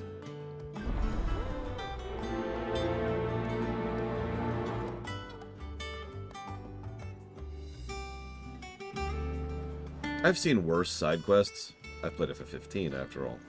But I will admit I haven't been overly impressed with them so far. There's been a couple of noteworthy ones.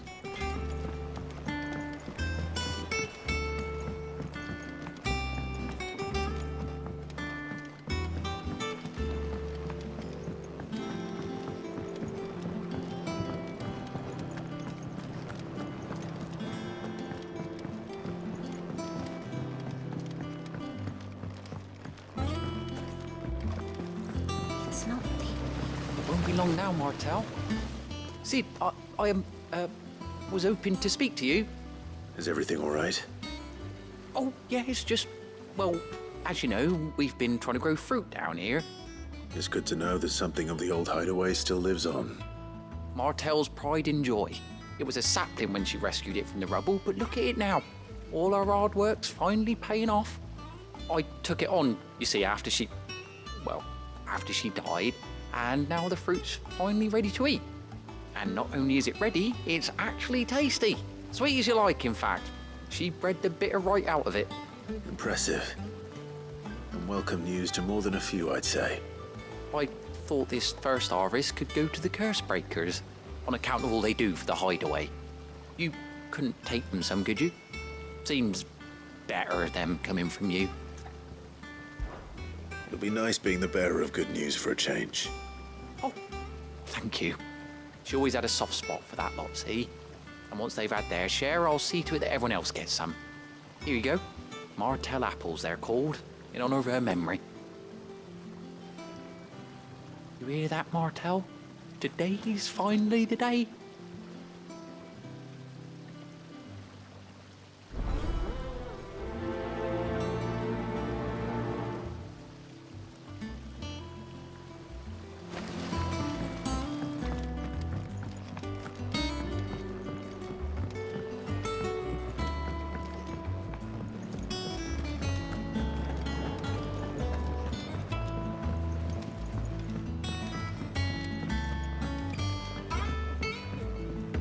In a while.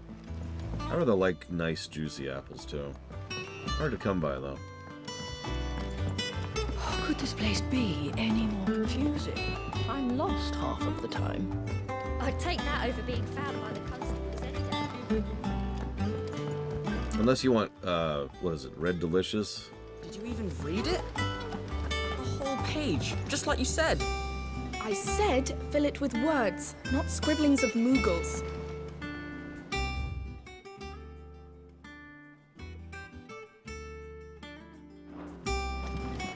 Okay, hang on.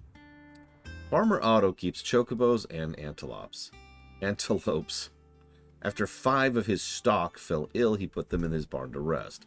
However, Otto woke the next morning to discover a leg eater had found its way into the barn and devoured 3 of their limbs on one of his antelopes. To make sure all remaining legs were accounted for, he did a tally and satisfied when he counted 13 legs. How many chocobos were in the barn?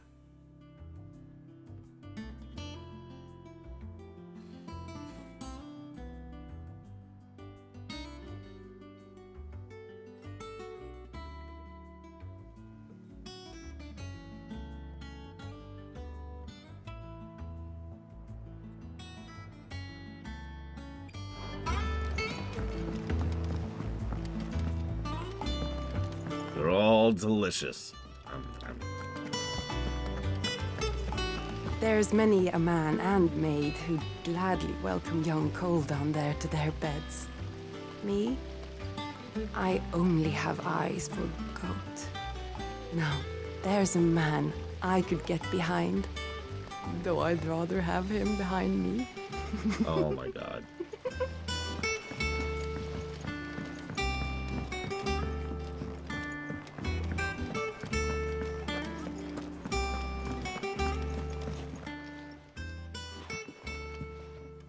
You two look like you could use something to eat. Here, courtesy of Martell.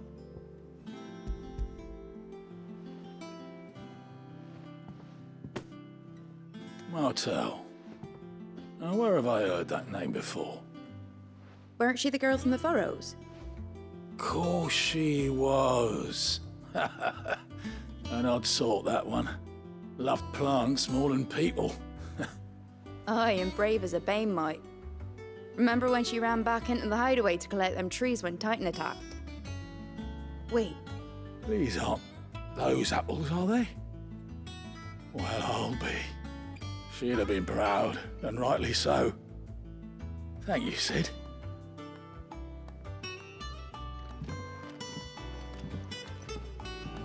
How did we never hear about these Guardians of the Flame?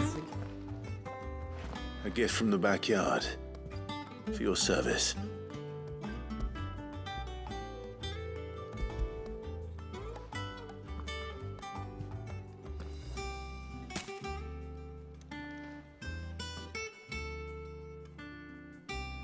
Blimey, these take me back. I haven't seen a hideaway apple since. Old Sid was the only one who could stomach the things. He'd nab 'em right from the branch, made Martell livid. Not that anyone could stay mad at the man for long. That sounds like the Sid I knew, all right. Planning on keeping that lot to yourselves, were you? Hang on. These aren't Martells, are they? I'm glad to see someone carried on what she started. Can't have been easy, not in the Deadlands. Reckon she'd be happy knowing all her hard work didn't go to waste. Clive, tell the lad down in the backyard to run some over for me, will you? Not so much as a thank you. Well, I've got some manners at least. Thanks, Sid. You can leave the basket with me. I'll see that the others get their share. Oh, and give our compliments to the gardener, won't you? Narrator. He ate all of the apples by himself. I should head to the backyard and pass along everyone's regards.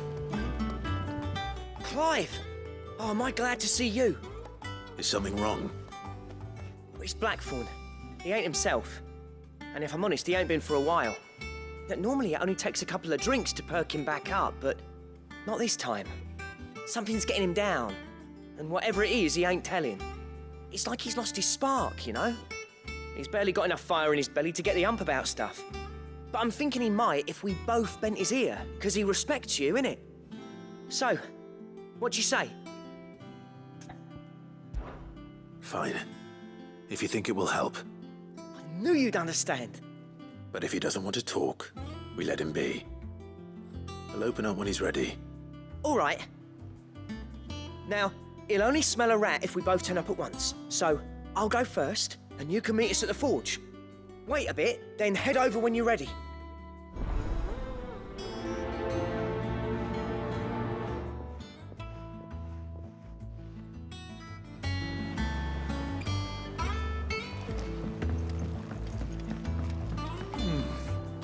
Them old apples were enough to curdle your gut.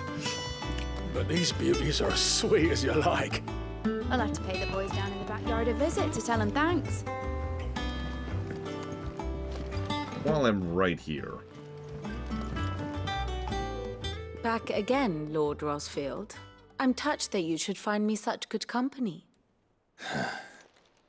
It is not your company, but your counsel that I seek on this occasion. Ever the charmer. What will it be today, then? The Iron Kingdom. I need to know what to expect. You'll soon be setting sail for Drake's Breath, then, I take it. The mother crystal that rises from the boiling sea. There was a time when a true-blooded Rosarian had only to brave the waves to visit it. But then the Ironblood made their move.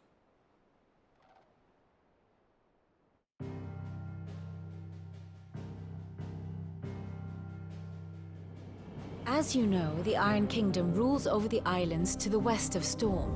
Or rather, its church does. But this is not the pragmatic approach to state religion employed by the Holy Empire to manipulate the masses. No, the Iron Kingdom is the literal embodiment of the crystalline orthodoxy. And so, if one is to understand it, one must start there. As the name implies, the orthodoxy holds the Mother Crystals sacred, and they do not take kindly to heathens plundering the objects of their worship for the means to fill washtubs and light lamps with frivolous feats of magic. Indeed, the faithful consider ether a sinful thing, a poison no less. And to them, a dominant is an instrument of evil, albeit one they have proven only too happy to turn against their enemies. Some 80 years ago, in Northern Storm, Drake's eye collapsed. Soon after, in pursuit of ether and with the blight at their backs, the Northern Territories descended upon the Grand Duchy of Rosaria. And when the Shields of the Flame marched north to meet them, the Iron Kingdom spied an opportunity. A few short days later, the Crusaders landed on the island of Mount Drastanus, home of Drake's Breath, and plucked it from the Duchy's grasp. Rosaria tried to reclaim it, of course, but to no avail. I doubt more than a handful of Duchy men have set foot on its shores in your lifetime. Nor are they like to again, under the Empire's stewardship. meaning the Iron Blood will keep their island. And with it, the foothold they need to march on mainland soil when next they spy an opportunity.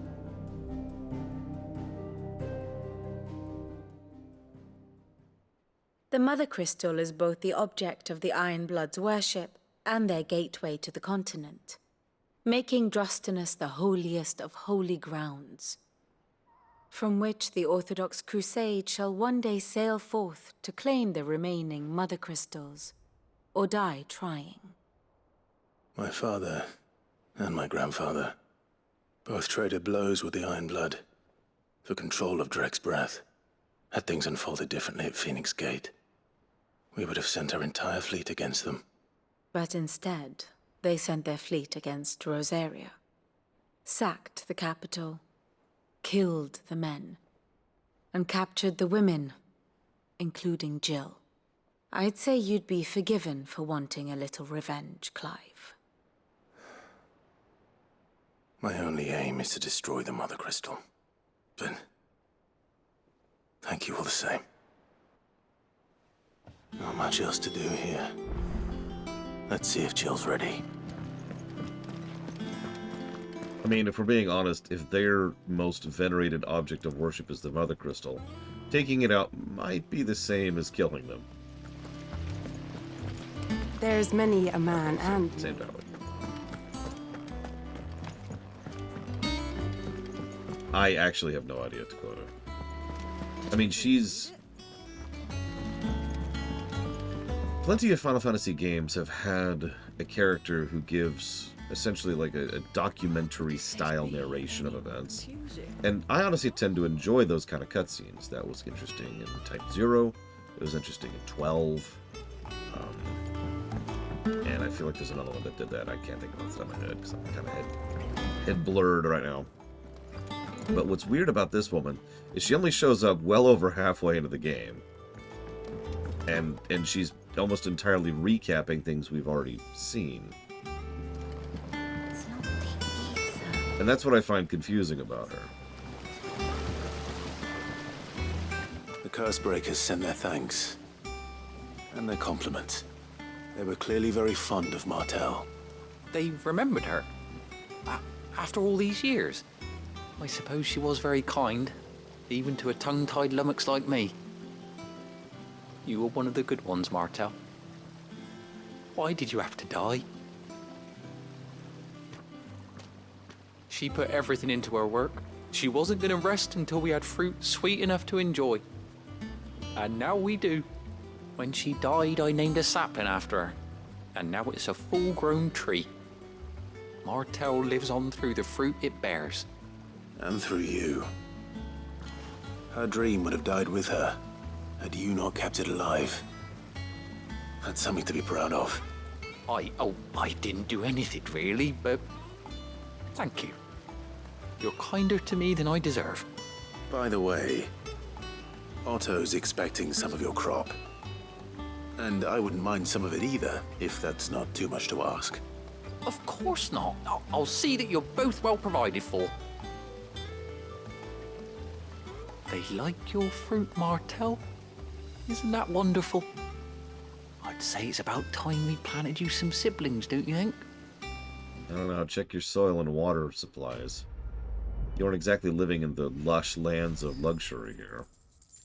So, to be very clear, part of the reason I find her so strange is, well, again, A, that she's mandatory, but B, that she's only available 30 hours into the game. For those of you who know me, I actually really like a good catch-up mechanic, especially in larger games. The Mario & Luigi series is actually really good about that. When you load your save, it gives you a brief snippet as you're loading the save that says, hey, here's what you just did, right? That's a great feature. A lot of people will put a game down and then come back to it a day or a week or a month later and say, oh god, what the hell was I doing? You know the feeling. So I like that kind of a mechanic existing. But A, in this case, it's mandatory, which is weird, and B, you don't get it till halfway through the game. Which is weird.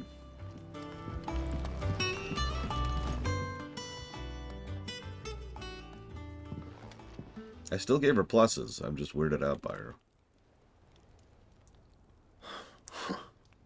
First August, and now you. What are you pair up to? What's it got to do with me? August was worried that something had been weighing on your mind. I thought you might want to talk about it. Did you now? I told you not to stick your nose in my business. What'd you go and do? Clive just wants to help, innit? What's so bad about that? Talk to him. You never know, you might feel better for getting it all out in the open. Please, mate. I'm worried about you. Phil shut you up. It's nothing really. Stupid. Not the sort of thing you bother people about. Why don't you tell us all the same?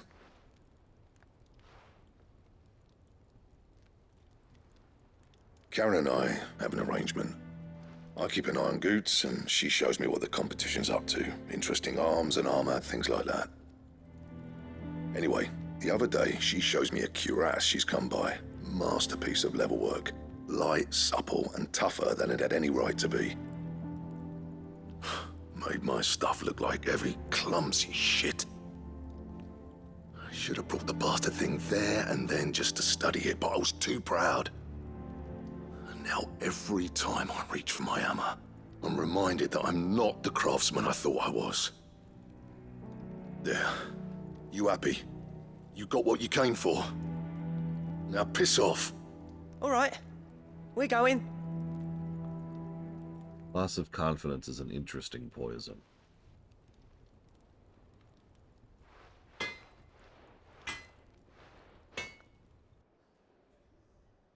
I always thought of old Blackthorne as a bit of a force of nature. Like a storm cloud full of ale. Didn't think anything could rattle him. Least of all a stupid piece of leather. Blackthorne's always taken pride in his craft. Questioning it means questioning himself. Something tells me this is only going to get worse. If he has doubts, it will affect his work, which will only add to his problems. We need to nip this in the bud. I couldn't agree more. He said he should have bought that cuirass. Perhaps we should track it down for him. Assuming you're happy to help, that is. Too bloody right I am. Glad to hear it. First things first, then. We need to speak to Karen.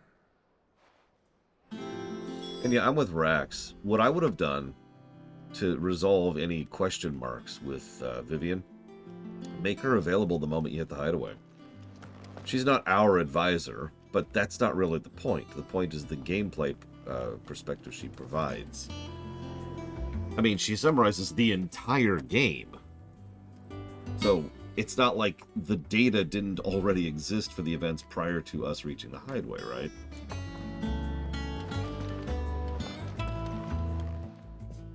Karen, do you have a moment? Blackthorne mentioned that you'd recently come by a leather cuirass.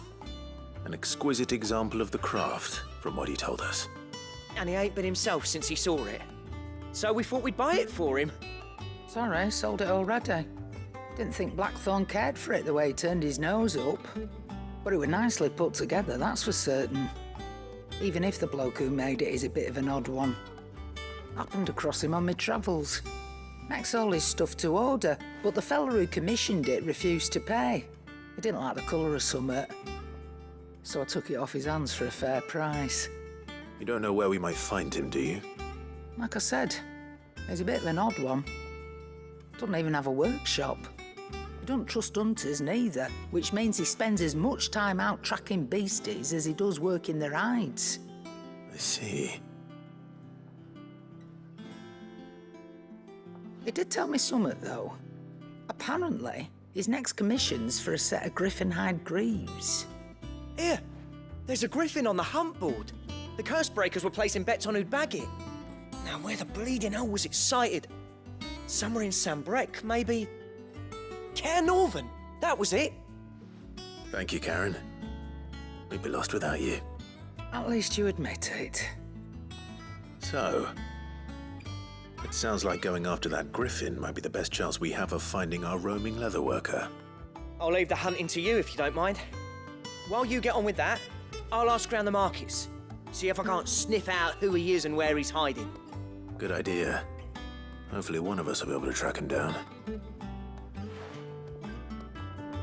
been trying to think of who Clive reminds me of. Blade Devel put this thought in my head earlier, too.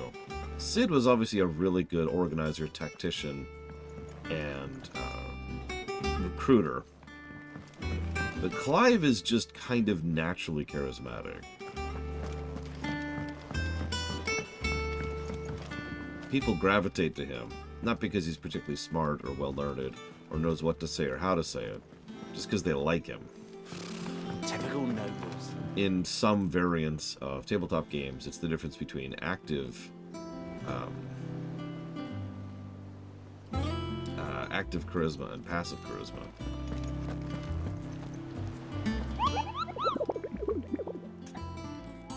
Griffin sightings. Dosmere. There it is. That's a B. Okay.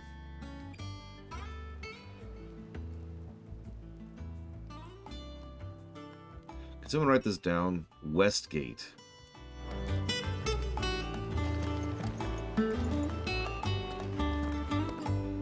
Why is it telling me to... I've already done this part. Why do you want me to keep doing this?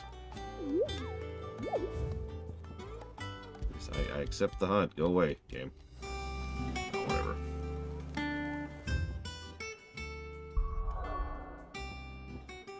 So there's... Yeah. It's going to be up here, I think. Well, it's the only one that says Karen Norman, so it has to be... Well, there's Lost Wing. Ugh.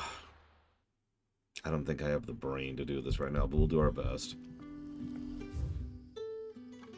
So...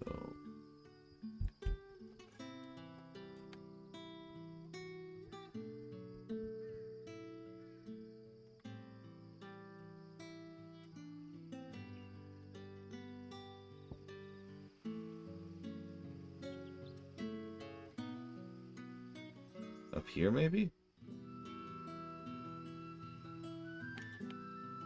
That's the river gate, not the west gate. But there's the Norbert down here. I'm glad you're liking it, Walker. I thought you said you didn't want to do a JRPG, though. You lied to me.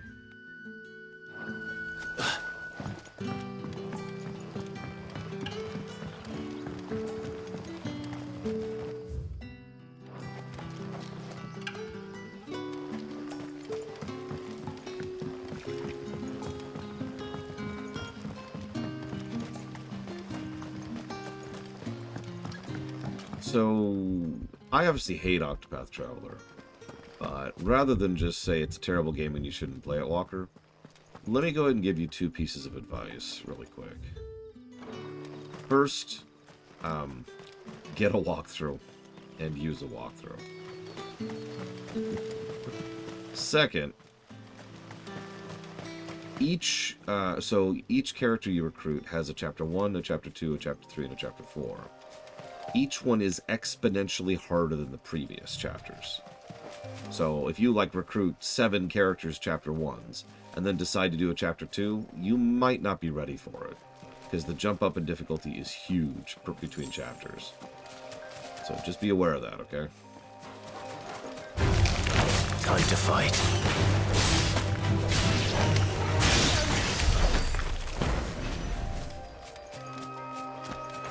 It is a uniquely grindy game. Grinding levels isn't going to help you much because levels only give you health. But you still have to grind levels to live long enough to be able to get the points off of certain enemies and drops off of certain enemies. You also are going to want to get certain items. Those items are... So imagine I talk to Unicorn Scotch and I use my special buy ability on Unicorn Scotch. The item that shows up for that buy ability is random. So you want to save, use the ability, and if you get the item you want, you're good, and if you don't, reload and try again, and again, and again. You need those items in order to really be able to push your power progressions, so That's the other walkthrough thing. You want to know which characters you need to interact with, which NPCs. This also applies to chests out in the world. So you're going to have to go into several optional dungeons to get some of the specific items you need to be able to actually progress. It is a very walkthrough, very grindy game. But again, it's not the same grind. It's not what most people think of when they think of grind. Bug Fables, Dead Rising R, and Horizon Horizon Forbidden West. And thank you very, very much, Unicorn Scotch.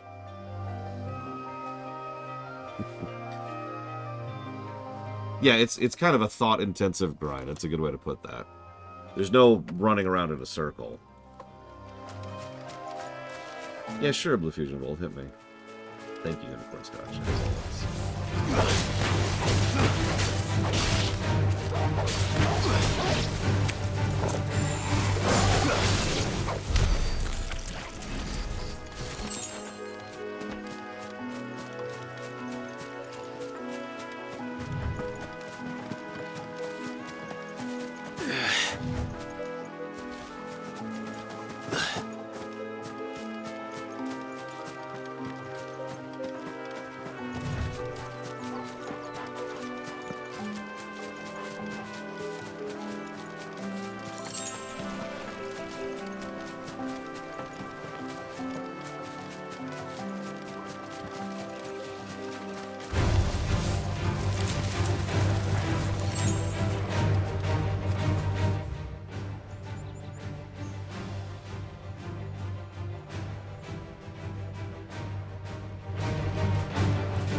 I'm not a big fan of it, Blade Taval.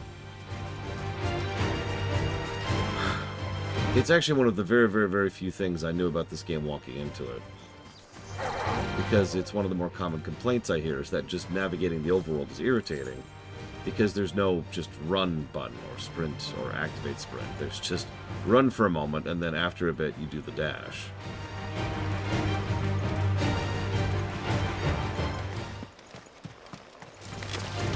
It's not the end of the world, but it is a very eyebrow-raising decision.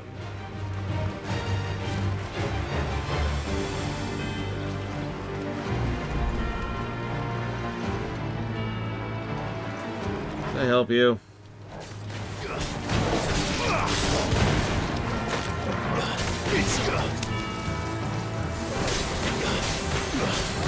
I was actually just thinking to myself that one of the things I like most about Clive is the fact that he isn't most of the negatives that these kind of characters would have. I suppose that's damning with faint praise, but I stand by it. It would be very easy for him to be the kind of character I wouldn't like, for example. In fact, I'm shocked he isn't a negative.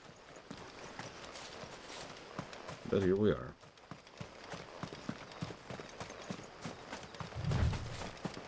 Also true, Rex.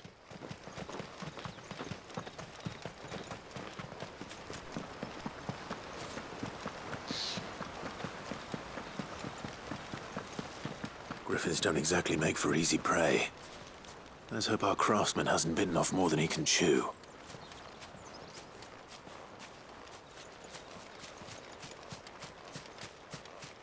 Yeah, the closest he came to broody and edgy was during his revenge story, which honestly didn't last all that long from our perspective. Yeah, this looks like a boss arena. Yep.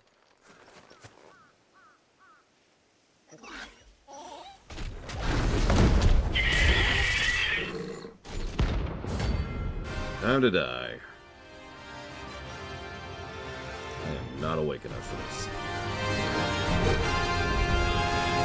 Other work will have to wait. Morgul, look sharp.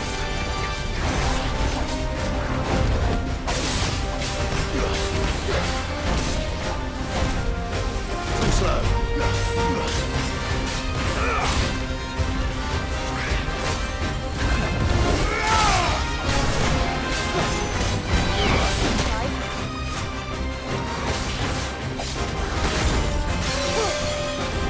I actually got body blocked by the frickin' rock. That's hilarious.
I'm not awake, Rax. I don't know what you want from me.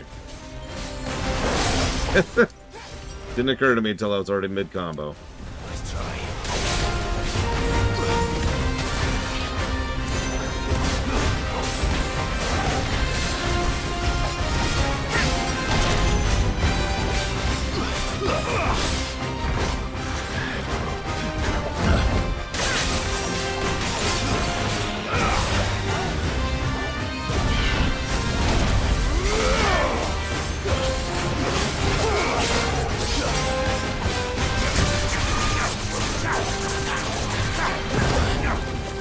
Bull crap.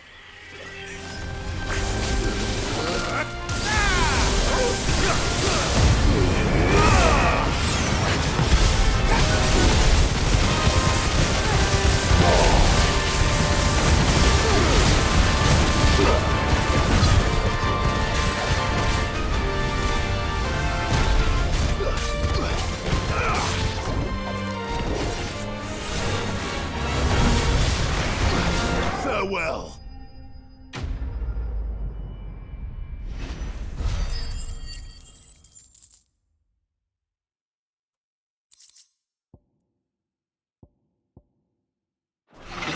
Also, caffeine gives me a headache.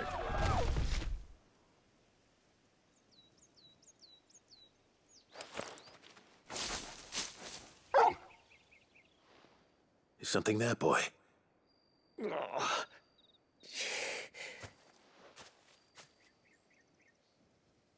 Could that be our man? More like a servant sent by the man. Wouldn't that be funny? Are you all right? Dare say I'll survive. That Griffin caught me before I could get an arrow off. Must have lost sight of me in the grass, though. I'd be dead if it hadn't. More likely than not. The name's Camille. I'm a lowly leather worker, if you couldn't tell by the smell of me. Not so lowly from what I hear. Do you remember selling to a merchant by the name of Karen? She's not an easy woman to forget. Bought a cuirass from me after I lost my buyer. Quite taken with my work, as far as I recall. Didn't stop her bartering me down to a pittance, though. She sent you for a refund? It's not her who sent me.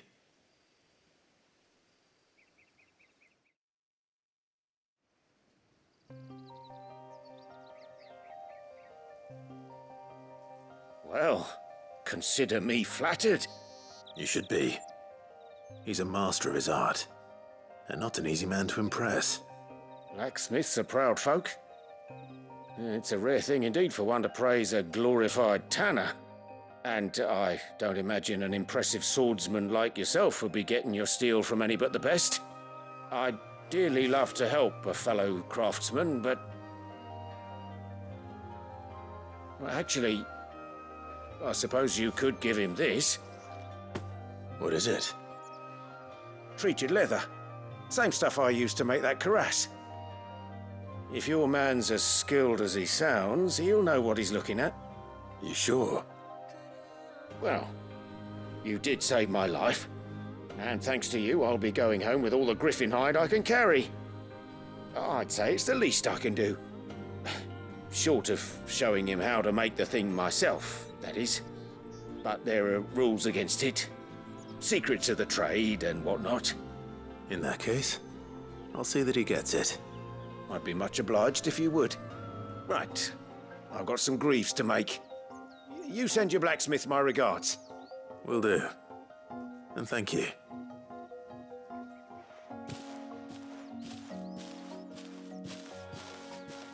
Hopefully this will sweeten Blackthorne's mood. Seriously, can we recruit this guy? Also, the Rax, I don't understand why, though, you wouldn't like the tone of the world of Final Fantasy, though.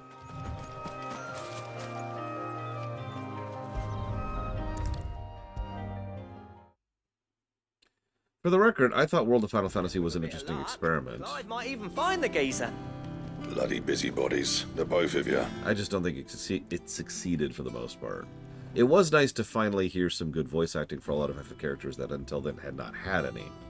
That's also when I found out that it's pronounced Celeste, among other things. How'd it go, Clive? Did you find him, or does the hunt continue? I found him. And he asked me to give you this, along with his regards.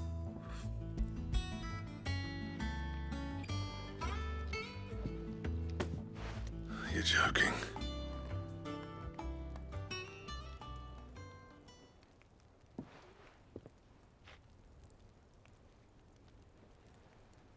He said he wouldn't teach you how to work it, but that if you were as skilled as you sounded, you'd have no trouble understanding how it was done.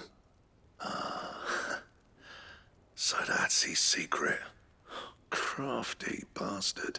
He's layered and cross-grained it. Good few times, too. No wonder it's tough. And that's no ordinary oil he's used to get that finish. Oh, this is fine work. Even finer than I thought. Yeah? I'll take your word for it. Just looks like leather to me. Still, I'm glad you're happy. Here, Clive. You didn't happen to catch the fella's name, did you? Camille, I believe. I thought as much. There ain't many leather workers in the realm daft enough to do their own hunting, see? And his name kept cropping up when I was asking around. Turns out he's from Tabor. And again, most leather workers are.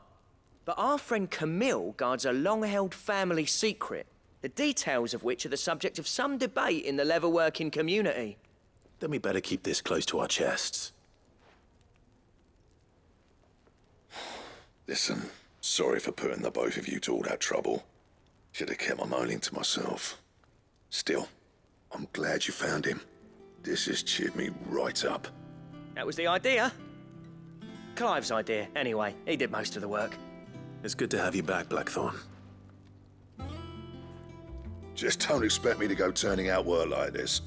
There's a reason he does his own hunting. He knows exactly what hides to look for. And that's how he gets them to layer up so nicely. And don't get me started on how much oiling this leather would need. But I reckon I can make something about as good. Something a curse breaker will have no trouble caring for. Anyway, enough narrowing. I've got work to be getting on with. Yeah, Titus threw me pretty hard. It took me an honest solid year or two to get used to that one. Didn't help that they barely said it in Kingdom Hearts of all things. As if there was a better one out there. Nah, it wouldn't have been the same anyway. No one spins a yarn like old Blackthorne in his cups. Right, now that's sorted, I've got duties to attend to. Thanks, Clive. You've given me my mate back. Yeah, Cecil was another hard one. I know British, but I've been calling it Cecil for over 15 years at that point.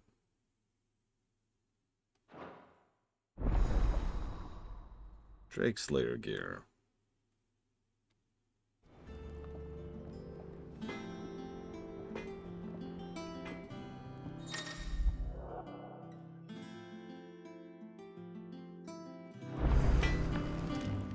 Clive.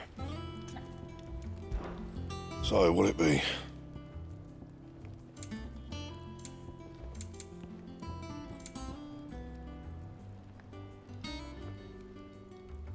Requires stuff we do not have. Requires stuff from hunts, actually. I like the fact that it indicates right there that that's a hunt material, though. That's nice.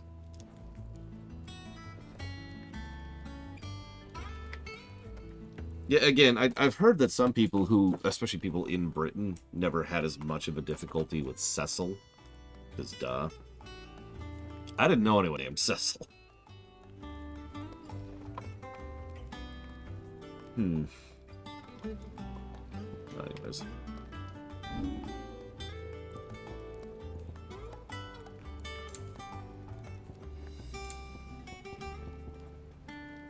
That it?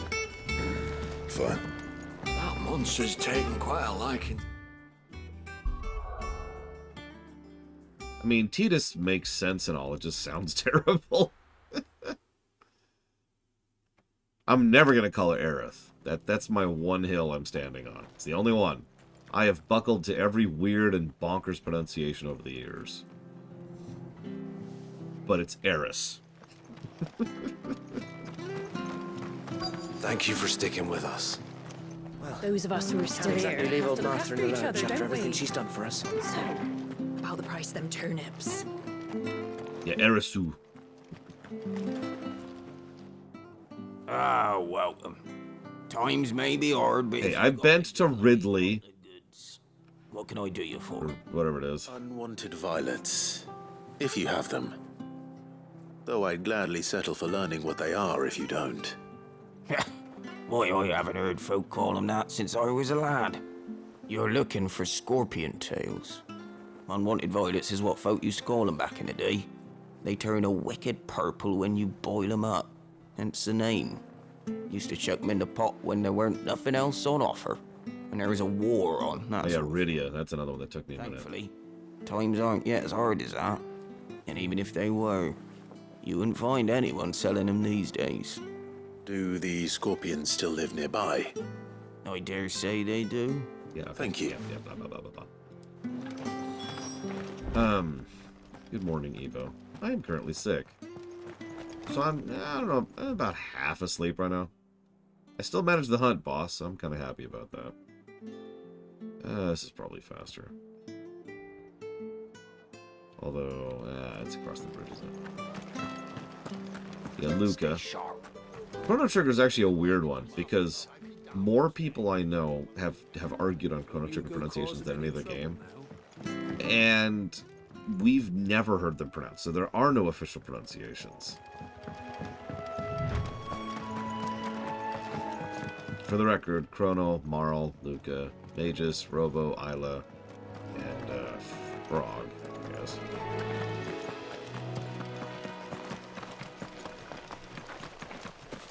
That's my personal preference, is what I mean. I've heard Marley.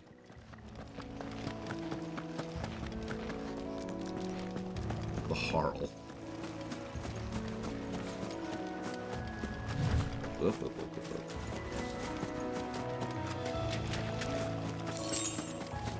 Hell, I got used to Noxoramus, for God's sakes. I can get used to most pronunciations. At least I know what I'm up against.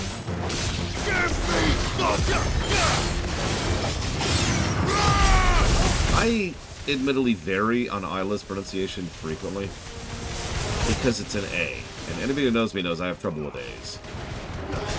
It's hard for me to pronounce an A consistently.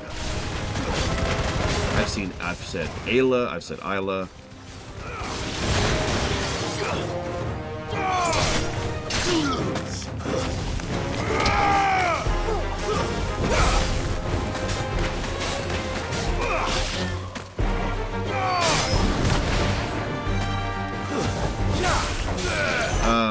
Probably one of the weirdest pronunciations I've ever heard is Tina.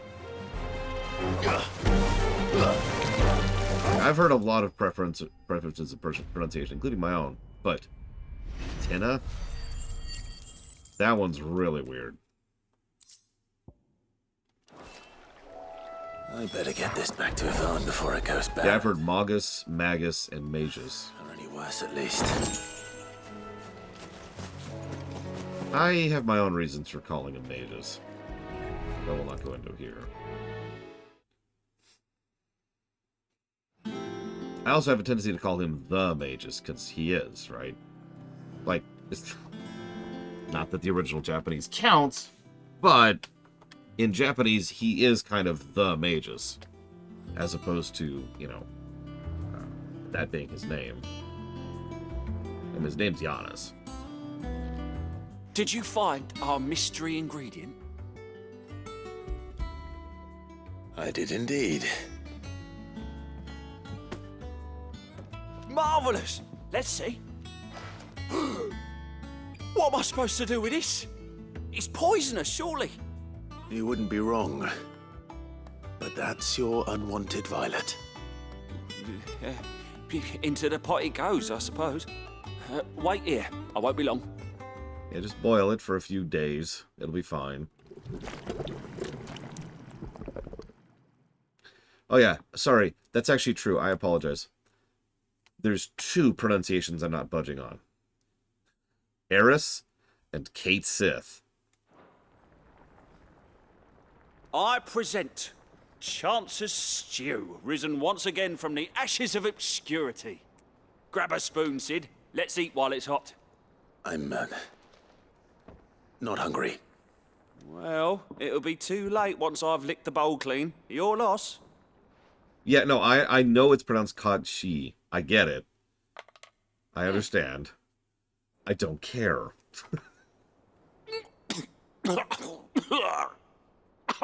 Odin's teeth. What an assault on the senses. It's like choking on swamp water. And yet, up through the pungency, there rise complex, meaty notes. It takes a moment to recover from such an onslaught of flavours, but never have I tasted anything so fine. Thank you, Sid. Thank you. You're, welcome. I must share this gift. I won't rest until a steaming bowl of Chance's stew sits before everyone in the hideaway. A single mouthful, and Molly will be breeding scorpions of her own. No. Sure she will. Not on my base.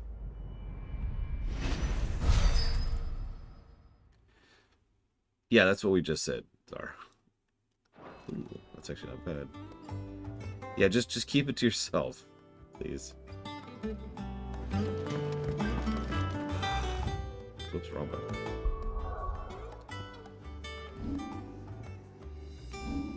Oh yeah, do they say Kate Sith?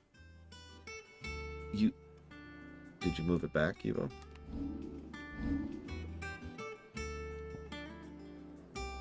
Salon, I think. Now I'm doubting myself.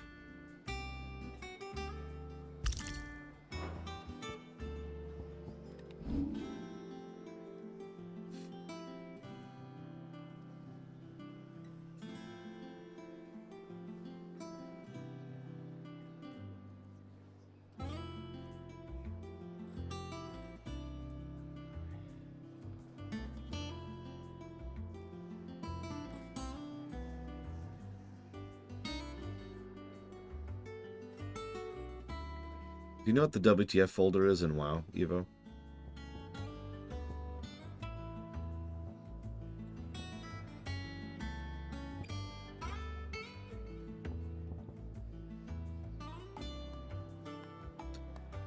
Okay. Do me a favor, find your WoW directory really quick, please. And by really quick, I mean no rush. Find it really slow.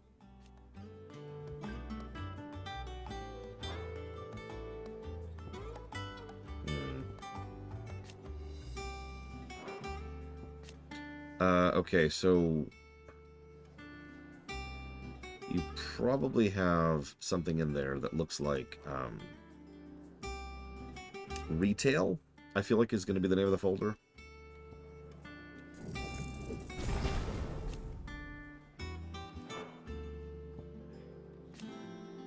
Okay, go ahead and open that, and in that directory, okay, you found WTF. Do me a favor, back up that WTF folder somewhere. It shouldn't be large, it's just your settings. I don't remember what it stands for anymore, it's been a while.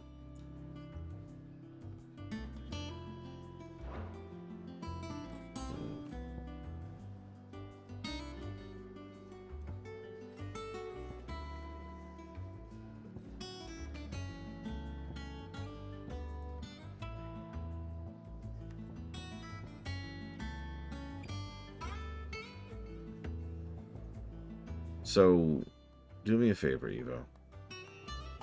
Go ahead and delete WoW now. That should free up the space for getting Unreal back onto the proper drive and working again.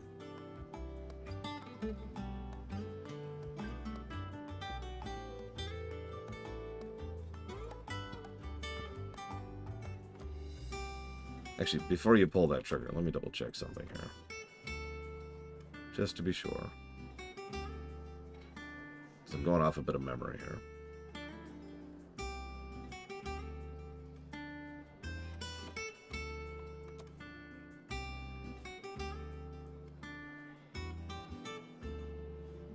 Okay, retail. There's the WTF folder. Warcraft text file. Okay, that is your account, and that is your save variables and account file. There's apparently another WTF. Oh, that one's empty. Okay, don't mind that. Nope, you're good. That should be all your settings. So as long as you have that backed up somewhere, you'll be good.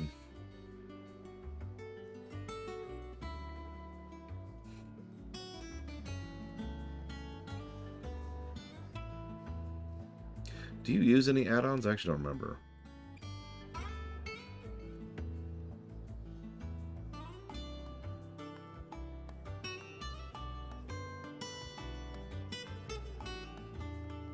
Okay, so you don't have to worry about that then.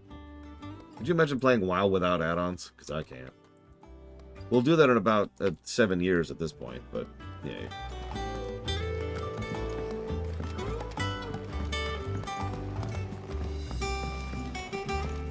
It will be over soon. One way or another. Well, I told her to delete the game, not uninstall the game. Uninstalling will actually keep your interface folder, which is where your add-ons are. That's why I actually realized I should go double check, because I'm speaking indistinctly and I shouldn't when I'm giving tech support. You ready? I think so. Jill, when you told me you had to come to terms with your past, you're not a bother. You weren't talking about destroying Drake's breath, were you? No. I spoke of Imran, the leader of the Crystalline Orthodox. Who? The man who made me do all those unspeakable things. I'm going to kill him. It's what I need to do to put the past behind me. What I need to move forward. And I know that I can do it. If you're there beside me. Always. And I'll be beside you, too. We'll bring down the Mother Crystal together. All while Sid looks on. We'll make him proud.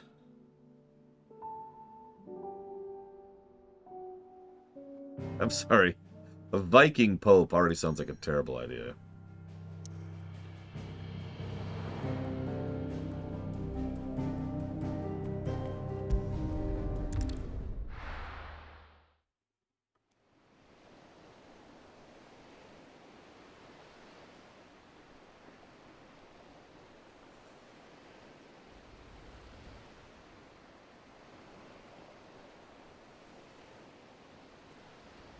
No, it's okay. Now we'll get Shiva. I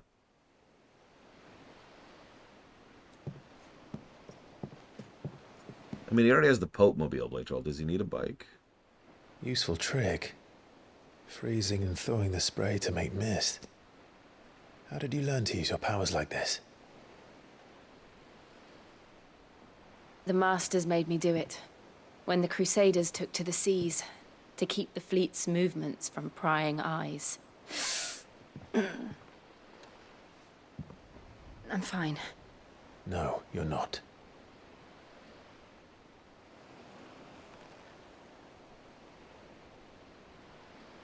This may be the only chance I get to go back. My only chance to put things right. I have to do this. Whatever the cost. All right.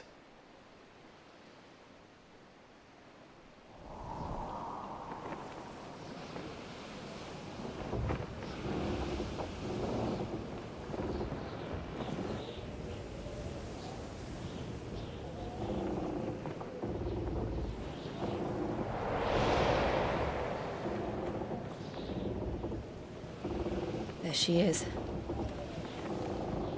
The Iron Kingdom's Mother Crystal.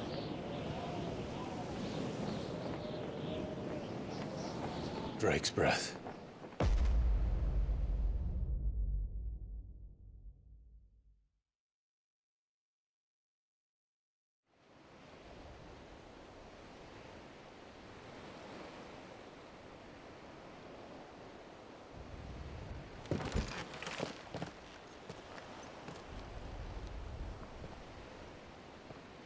Strong currents, sharp rocks, and ether floods. Let's not forget them. This island is a natural fortress. But safety breeds complacency, allowing a single rowing boat to slip in unseen.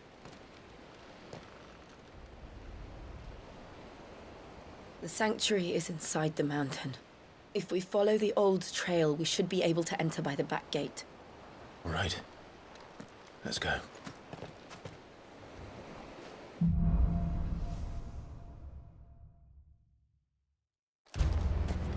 I always imagined when I came here it would be to reclaim it. It used to belong to Rosaria, didn't it? Once, though it's been in the Ironblood's clutches for far too long. As was I. For 13 years, this rock was my home. I know its secrets only too well. This path was abandoned after an ether flood. They don't guard it anymore. Perfect little shortcut.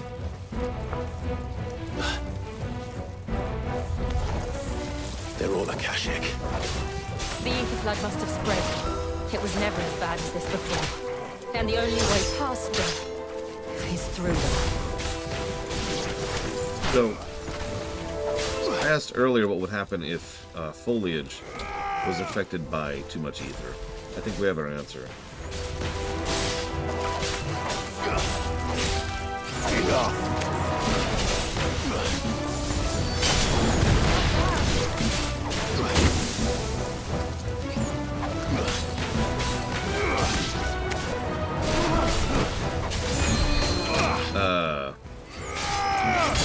I'm not sure it don't matter. If you want, I can pause the game and go check. Here, Jill, you got these, right?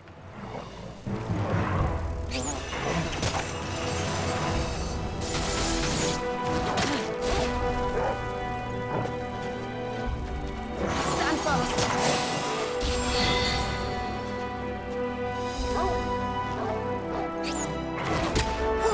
Looks like Mass Effect 2.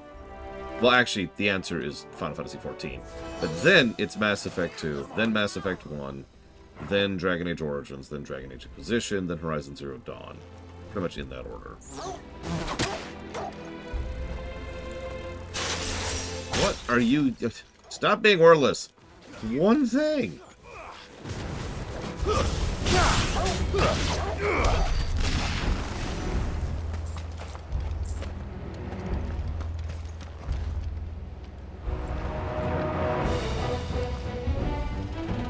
Yep, everything's... No wonder the supply of crystals has been dwindling.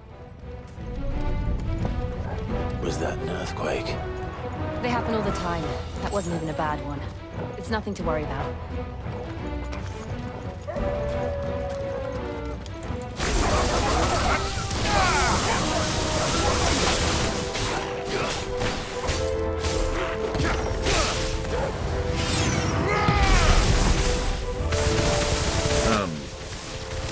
So, this just keeps getting worse, have you noticed that?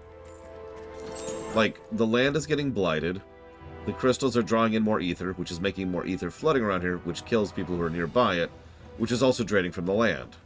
Nearby is unsafe because there's too much mana, and far away is unsafe because there's too little mana.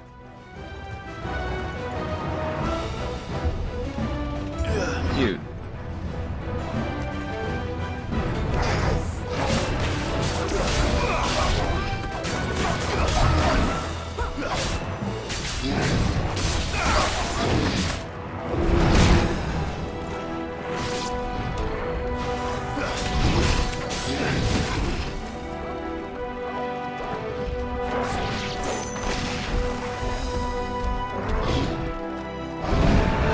No, I wasn't joking when I said earlier, this world is doomed. Not in the vague sense of the word, in the no really, they're all going to die sense of the word.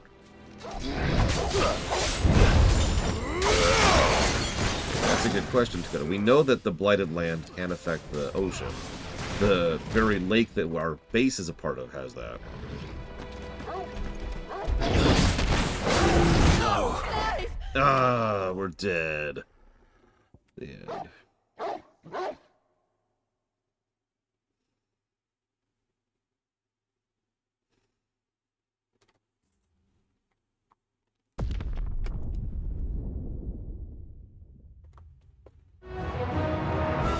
Alright, so, now that I got my potions back,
moves from there.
This looks like a boss arena.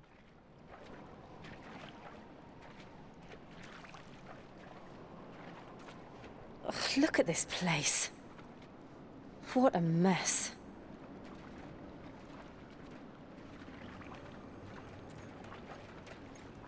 Wait.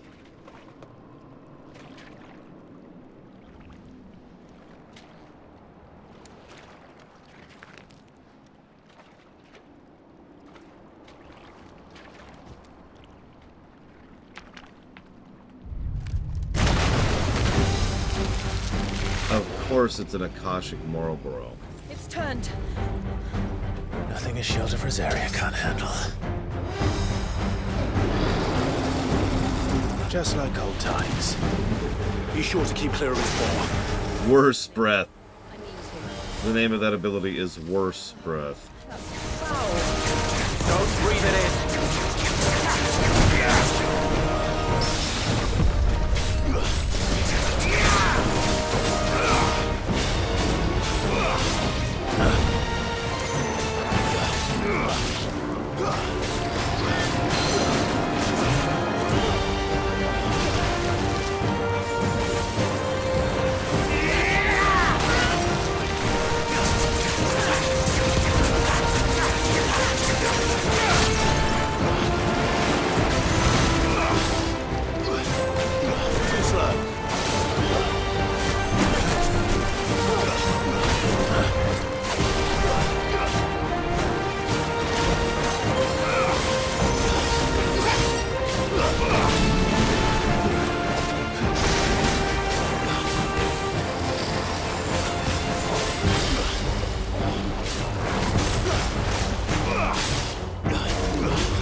I still can't believe they can jump.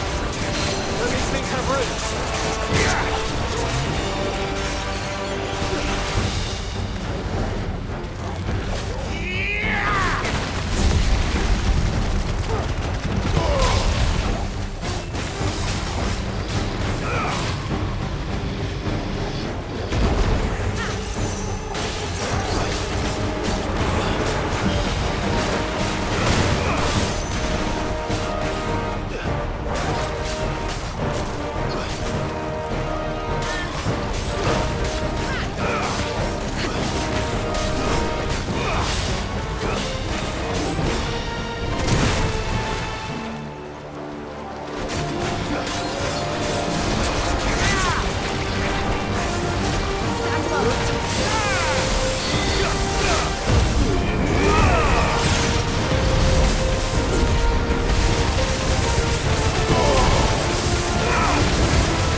It's true, look, I did. Press on. Yes.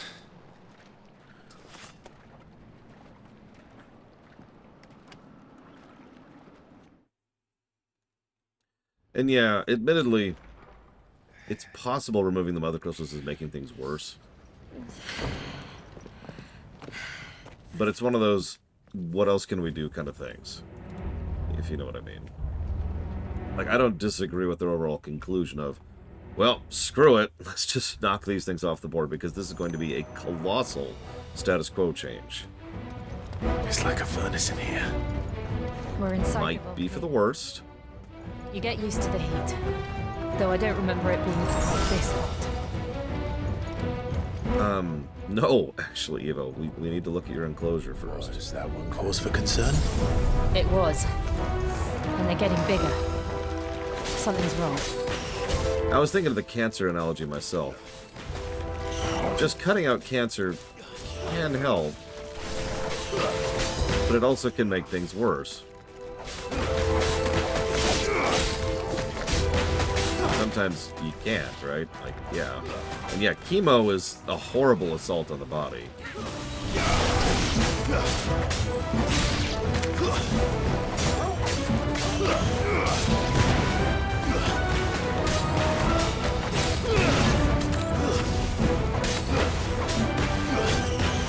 I have at least a little bit of faith that this is going to help in the long term, because this is a Final Fantasy game. But, like... So, the vibe I'm getting, and this is pure vibe, I don't really have any evidence to back this up, is that these are something artificial. Remember we were talking about them being natural, but A, the presence of Ultima at Typhon, and B, that very constructed crystal at the middle, which is what we just shattered, which has got rid of the rest of the crystal. Both of those mean to me this is a construct. And between those two things, this feels like something more or less literally alien. Thanks for that, Soken. No Genova parallels here, but you get the general idea.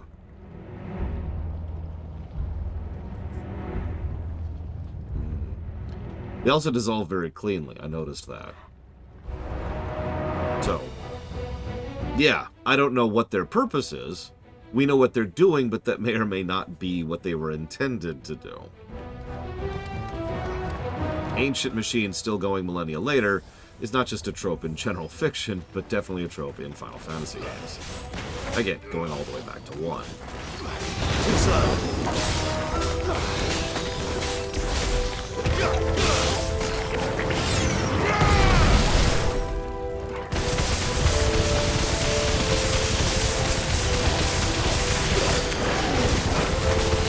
I do have a theory, if anybody wants to hear it. It's just, again, it's a vague theory. I don't really have a lot of evidence for it. Exactly, Britain. My theory is that the Ultima, who and whatever they are, the insect creatures, they're literally aliens, and they're here to Locust. They're here to take all the magic of this area and then move on with it, essentially. The fact that they're specifically looking for a vessel, which we know is him, kind of lends some credits to that as well. Yeah, harvesters, exactly. So they plonk down these giant crystals, they sap up a whole bunch of magic over centuries or millennia, and then just slowly kill the planet, effectively. Also, some parallels to the live stream there.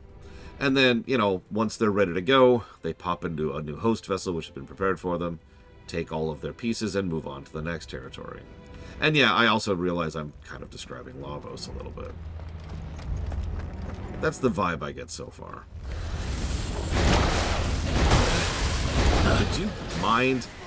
I'm trying to talk here.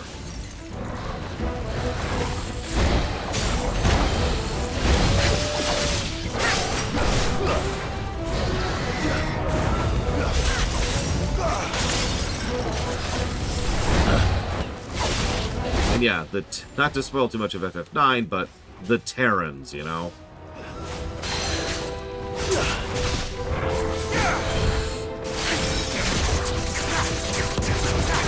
And then after thinking, what's the point of Clive then? Well, let me ask you something. What was step 2 of the Terrans' plans over in FF9? I can't answer that without massively spoiling that game, but I'll just tell you right now. It was to go ahead and have a whole bunch of host bodies ready to go to hop into once they were ready to rebuild the planet. So my wonder is if Clive is a construct. Now, he's probably not. That's probably a little bit too literally like FF9. But, you know, even if he's not a built person, he might be a crafted person. Bloodline crafting is nothing new.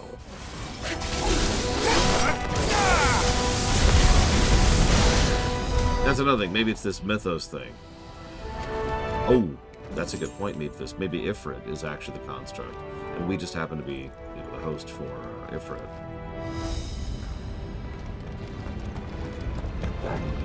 Fuck. Is there no other way across?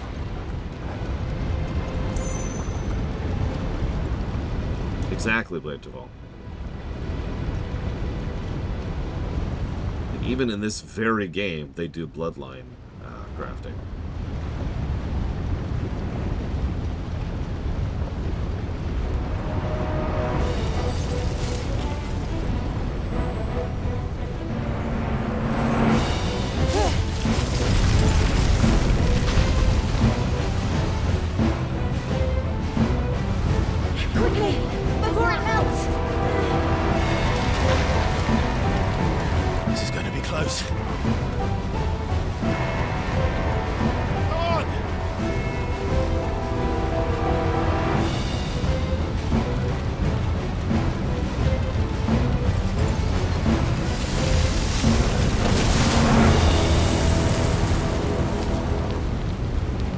Let's not do that again. No. Let's not. Yeah, as bizarre as it would sound, it would be interesting if Ifrit is not an icon of fire. It's an icon. You know what I mean? We already know, we've already got 3 powers in us, right?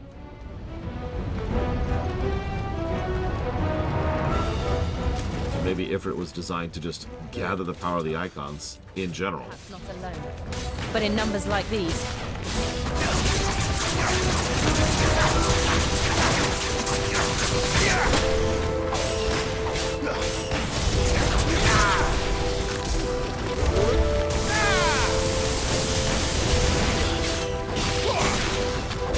You're finished. Exactly, Rex. That's kind of the direction I'm thinking.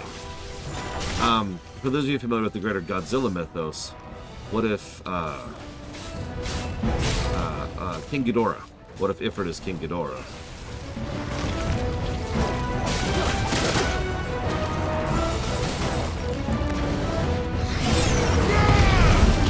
Whoa there, whoa there, whoa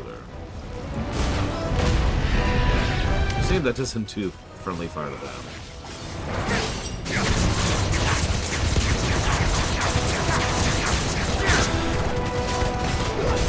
It really does have some Godzilla motif in its face, I agree.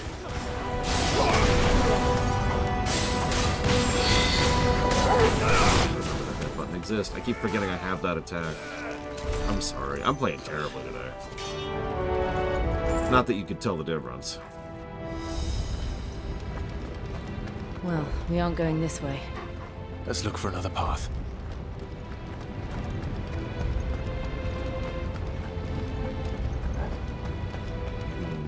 Possibly, but more like Ultima probably doesn't actually have a body right now. Drake's breath. We're nearly at the oratory. We have no information on the moon. We do know that the red thing next to it does have a name. It's called Metia. Or Meteon, if you prefer. What the hell is that? I have absolutely no idea. Well, whatever it is, I don't think it's friendly. No donuts, please. I don't think my throat could take donuts right now. Which is a shame, because I could really use some sweets right about now. Sorry, what was the suggestion? Like the roll?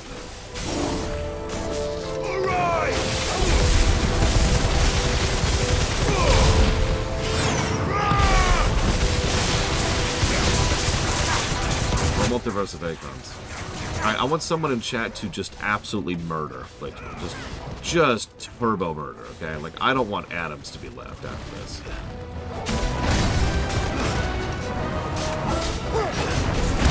That's okay. I've got a decent leftovers today. Last night, my brother-in-law made some wonderful fall stew. Just a bunch of fall vegetables. I don't even remember the full list. Good stuff.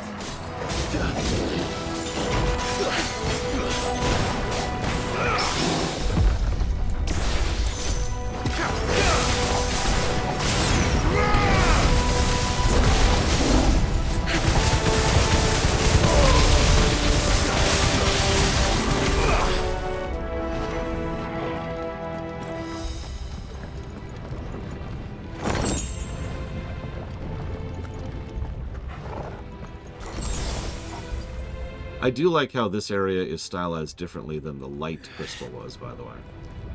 Fire crystal, you know. What the? Speaking of reusing. One of the demons. But they never leave the lava. If I didn't know better, I think this volcano was Oh God, I would not be happy. I'm not gonna lie, play Turfall. That would just be the alright, I'm out. I'm out. Then this one must be the exception.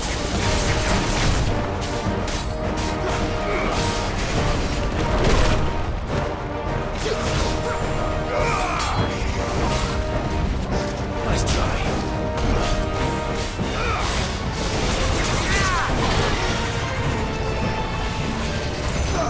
Too slow. Nice try. Too slow. Oh, that's some reach. Well done.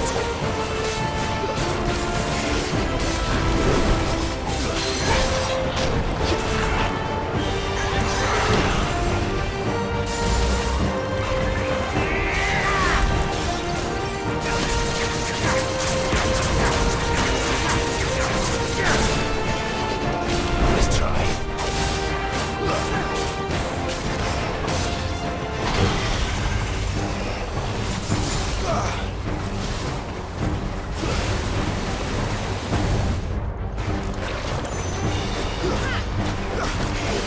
Nice try.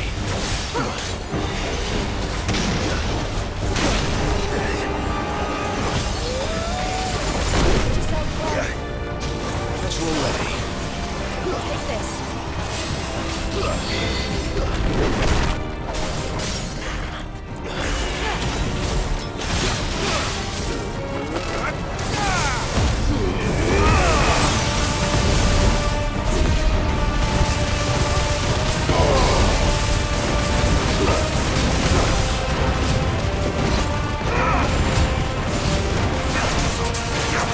What's it doing? Nothing good, I'll wager. Overdrive? Wrong game.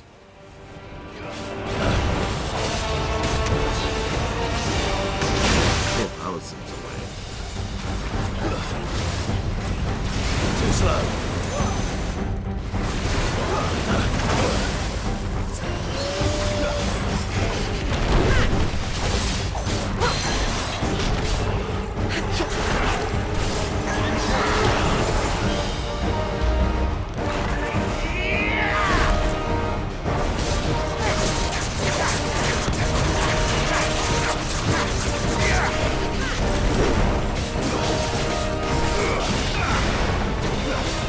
It moves kind of like a wrestler almost, just throwing itself around. Too slow.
There's an achievement for getting 50k.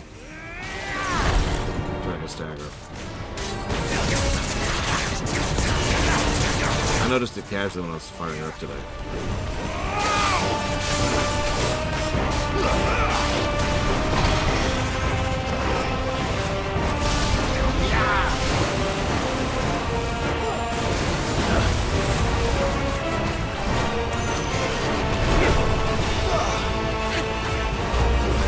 Nice try.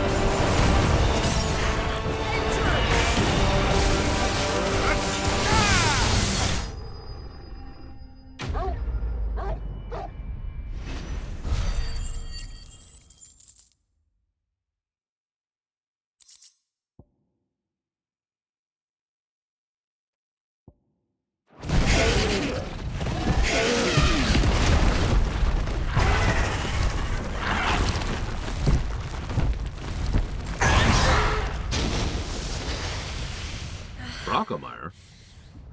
You hurt? Just hot.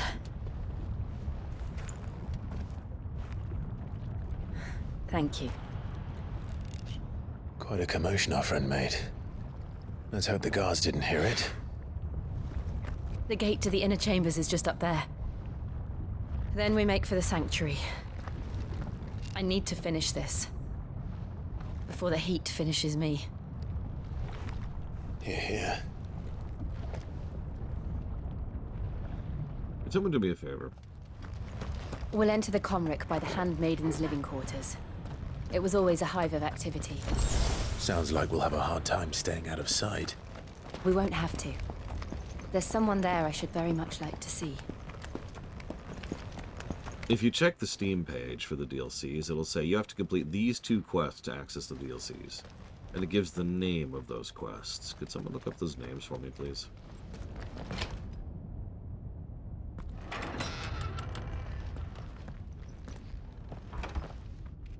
By the way, isn't Torgal the one who's really hot here? I mean, holy crap. That poor dog.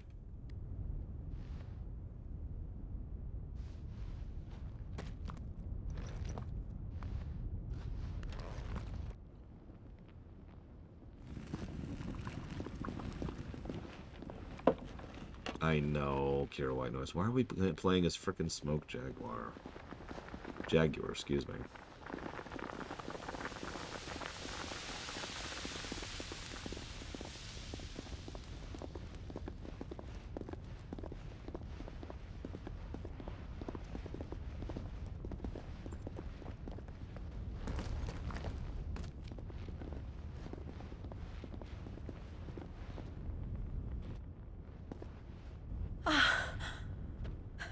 Lady Marley, it's me. By the mother. Jill, it can't be. It is, my lady. We cannot talk here. Come with me. There we go. Where there's a will and priceless. That's what I wanted. Thank you, Rax.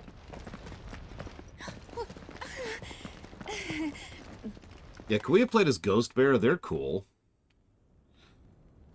Or Wolf, even, if you want to go with the basics.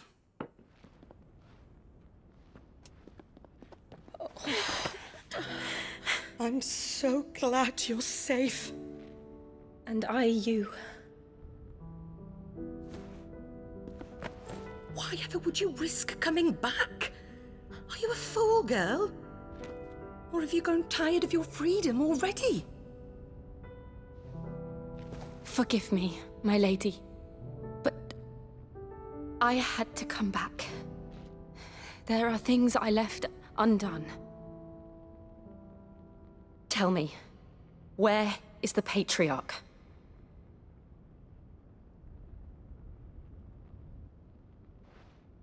At this hour, he'll be in the Comric, giving thanks. You mean... Oh, fiend! Clive, we have to get to the sanctuary. Now.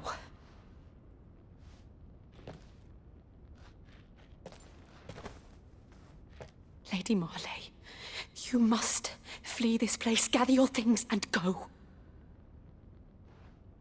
Now listen here, Jill. We have company.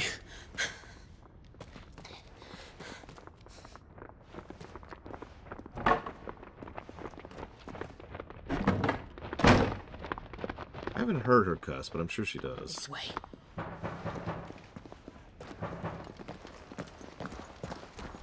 Yeah, I don't want to know, Greg. I can't deal with that right Passage. It leads straight to the Comric.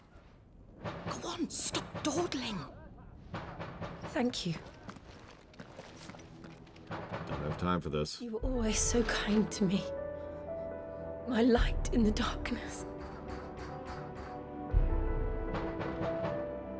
Take care, my lady, please. You deserve better than this. A long and happy life, promise me.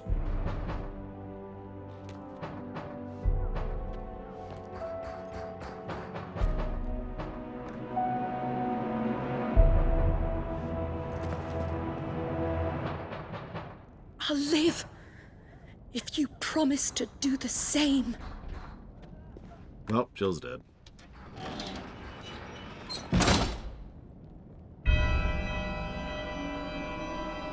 Interesting musical choice. We're nearly at the Comrec. All right.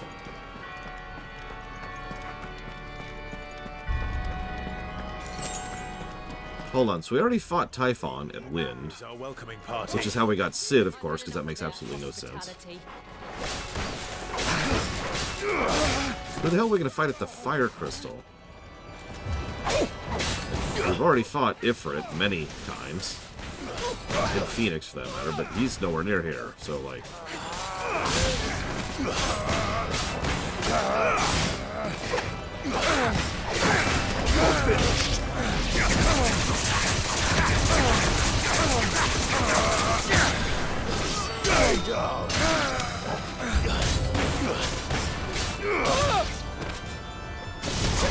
No, they wouldn't pull the Bahamut trigger here unless this was a supposed to lose fight.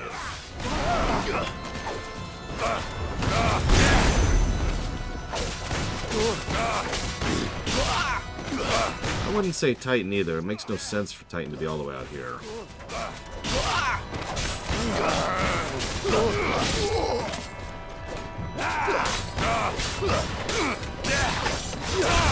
And yeah, Odin? No way in hell. He's gonna be, fake final boss material. He doesn't leave a lot of options. Carbuncle. Ah, crap! I can't berserker Carbuncle. Thoughts on the lizard boss? I'm sorry. Do you mind repeating, Loke?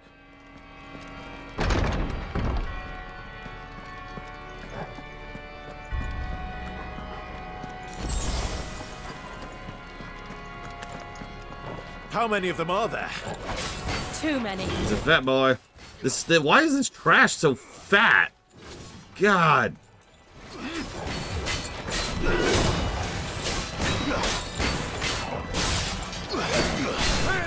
I don't think Alexander's going to be in this one. And I know Leviathan's in the Leviathan DLC.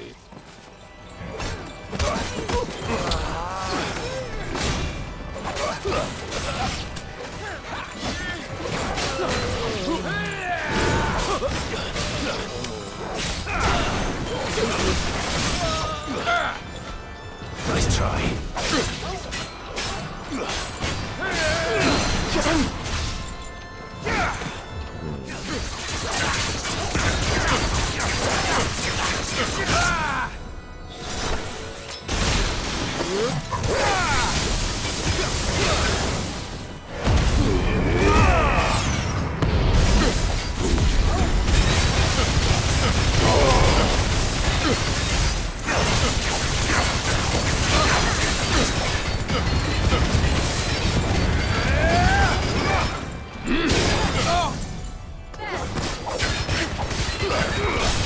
Jesus, Mr. Ed. I'm gonna have to confiscate those potatoes for scientific purposes.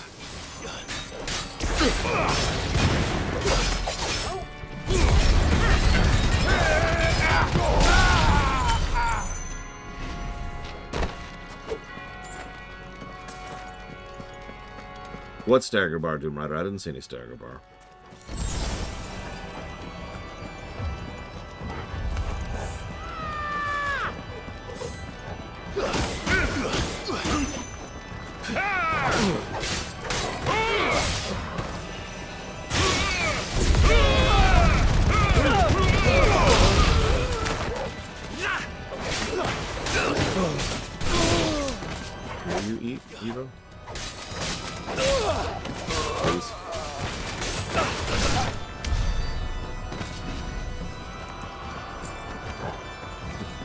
Yeah, that is funny for trash. It's got a relatively quick cooldown. But I try to be specific about when I use it. There's something I need you to know. Yeah, what's up? I saw the Patriarch do things no one should have to see. Okay. And so I swore that he would die by my hand. Okay. I understand. I faced my demons, and you must face yours.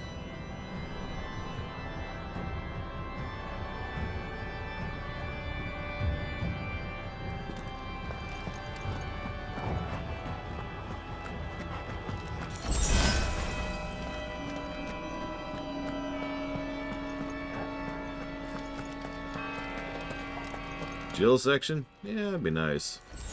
I wouldn't bet on it. There's our fire crystal. Oh, hey, we can see the moon and Lavos up there. Just one last push. I gas Griffin stop. Right about like this. Come here. Come here. Okay, they're all dead. Alright, so. Yes, please look. It's long since scrolled off my screen.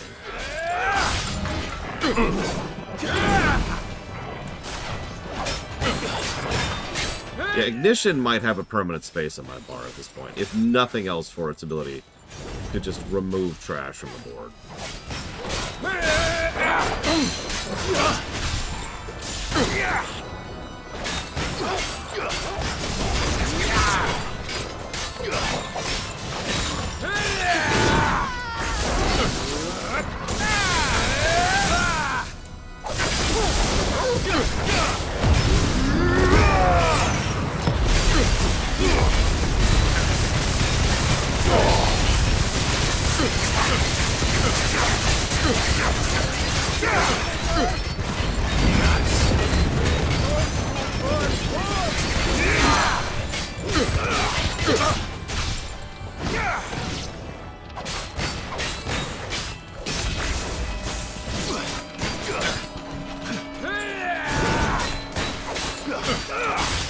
Well, if it's not super obvious, you can actually control the movement of Ignition while you're doing it, which is helpful. Well.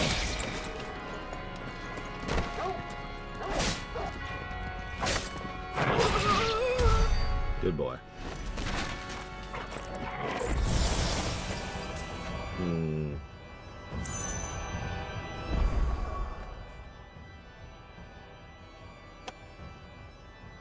I'll give it, Loke, because I don't think we gave one last time. So I think that qualifies.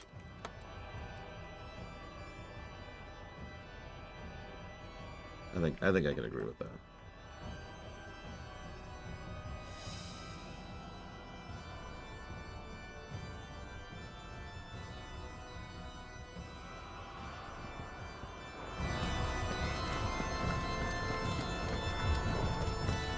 It feels like a 1+ worthy boss fight, so I'm with it.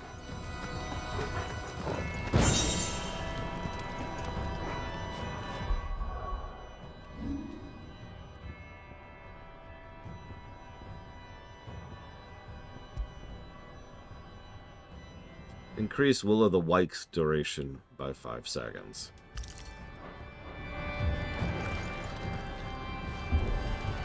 Take that.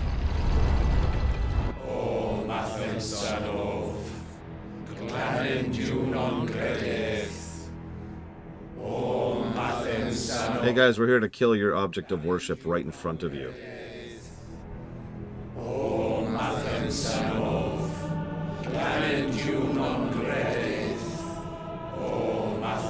We will probably also kill you, but I want you to watch it die first.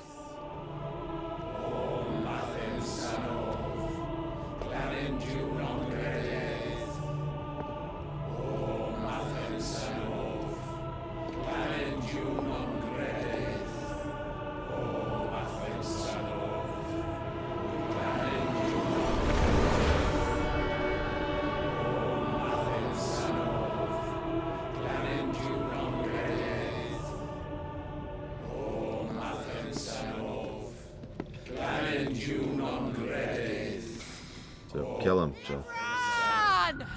Just kill him. Don't talk to him, don't speechify him, just stab him.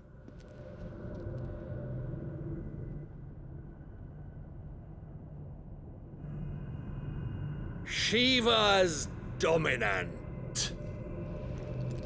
Come to beg forgiveness for your failure. For years, I followed your orders. Fought your wars. All to protect the children you took. Just as you took me. And what did you do in return?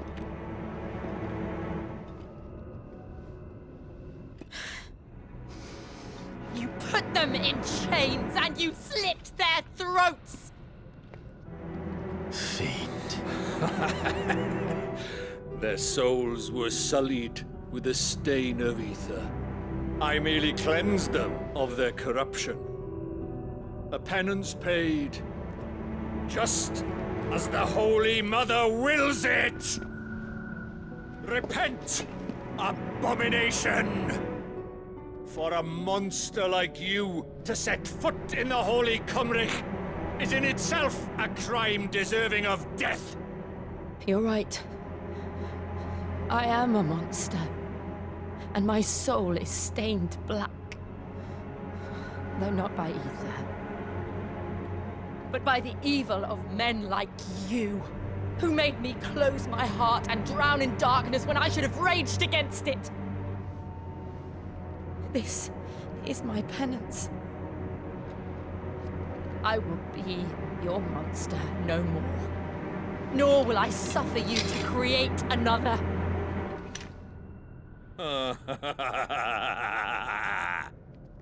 Does the beast bare its teeth at its master? Come then, dominant. Rage, be as you have ever been. A monster! And what are you, Imran? I was forced to kill. You do it by choice. But never again. I bowed to you once. Now it is you who shall bow to me! Kill them. Yeah, you're not even worthy of a trash fight.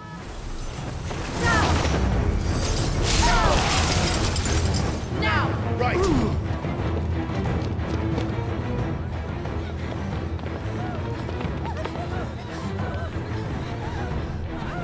Joshua or Ultima?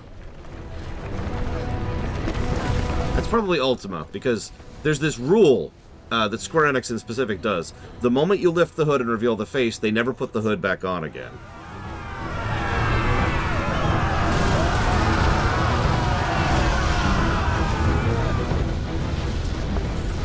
What's her she on? Okay, fair. So what are we fighting? What the hell is that?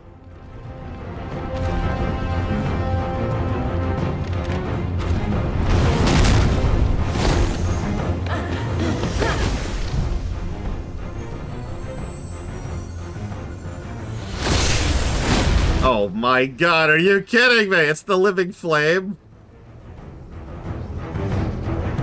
So, 3 phases then.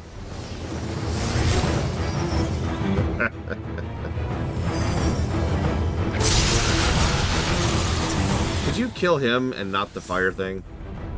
Just do me that favor, please. Kill! Just let me deal with him.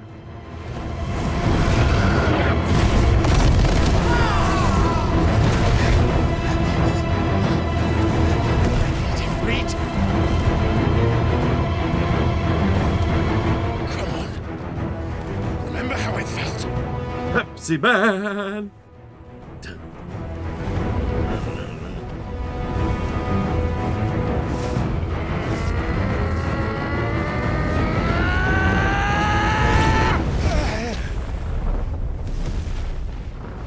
Why?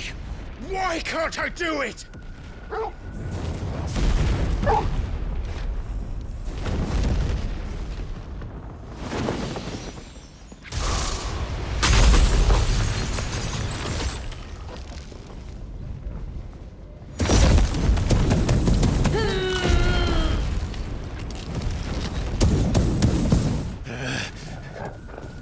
Please, just once.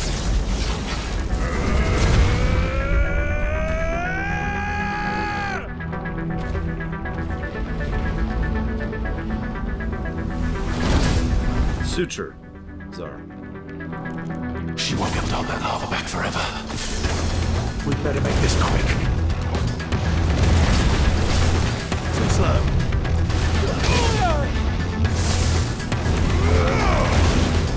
Oh, that was cute. Nice try.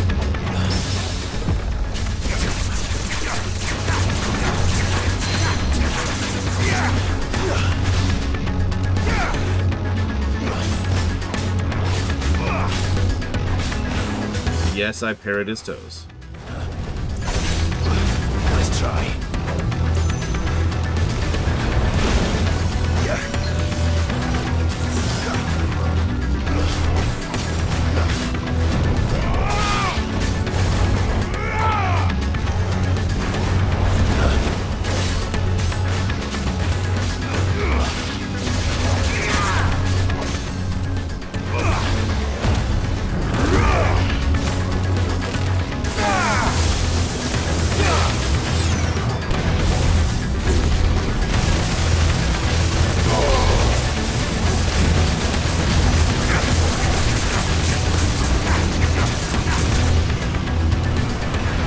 Oh, you cheating asshole! I had his stagger at half, like right at the halfway mark. And he just refilled it because scene transition, or phase transition. Damn it.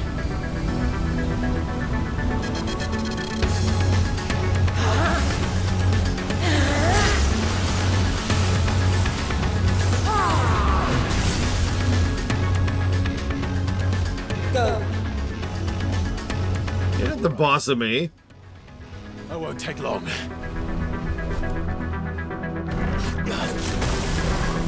Nice try.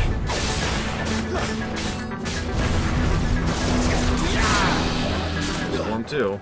A new one, though. Wow, that's a hell of a knockdown. Jesus.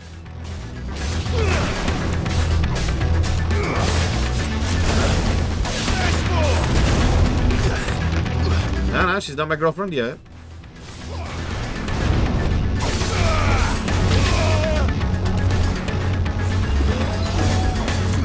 Phase 3? Form 3? I don't know what we're up to at this point.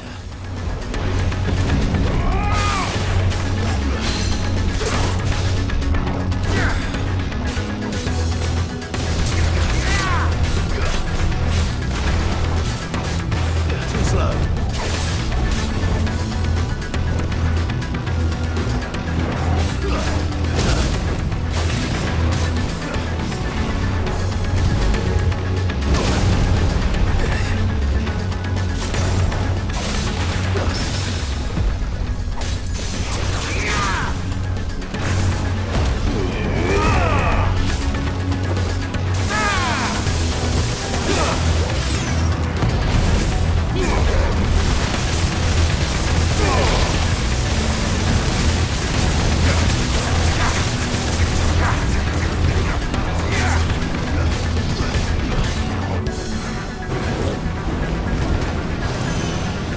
Okay.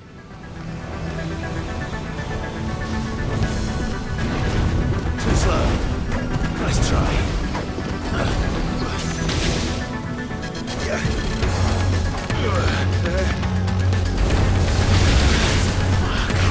Oh my god, that was a lot of damage.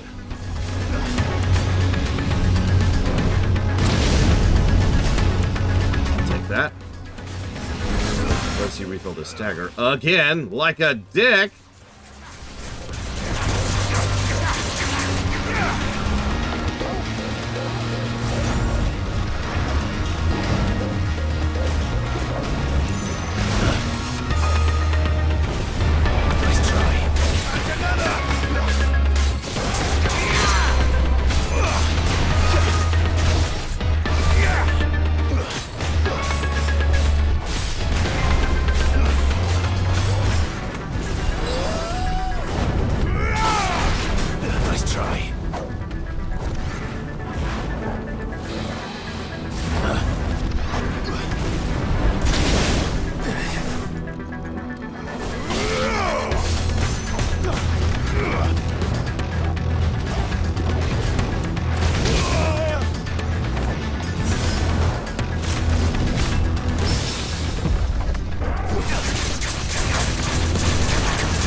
Terrible boss.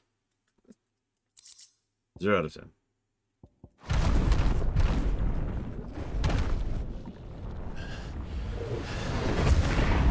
Good fight, though. One of the better ones so far. It's another real fight, because there's always 15 phases to these. Jill!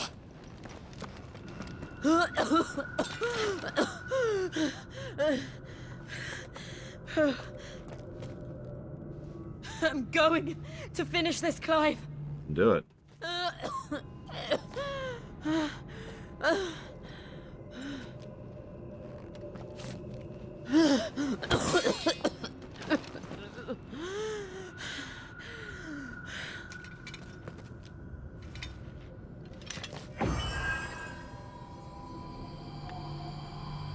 Here, use this.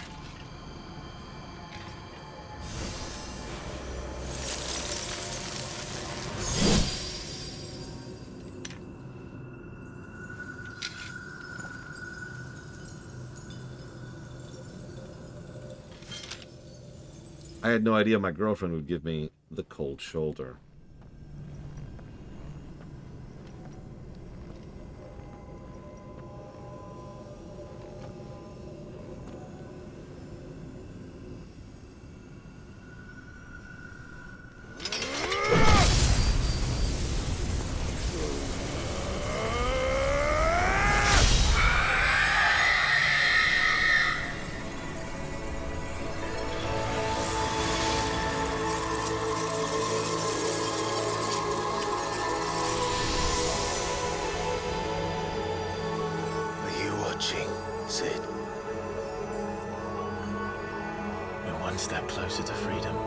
Hopefully. What was that noise? The upcoming boss. Oh, hey, Imran is alive. What did you do to it? I just wanted to say, I thought he actually died during the cutscene because he just kind of stopped mattering. But it's nice to see that he's here to watch his so-called god be destroyed right in front of him. It's probably the most perfect thing that could have happened to him. There's not really much you could do past that, you know? You're welcome. Oh, we destroyed it. What? But... Monster! Monster! Do you have any idea what you have done? I do, Father. I have killed the monster and become an outlaw. May the blessing of the crystals go with you. Okay, I'll give you that one, game. It is. And Shiva exacted her price. She did. Again, the burden fell to you. And I bore it willingly. This was a sin for which I had to atone. Now I can continue at your side with my head held high.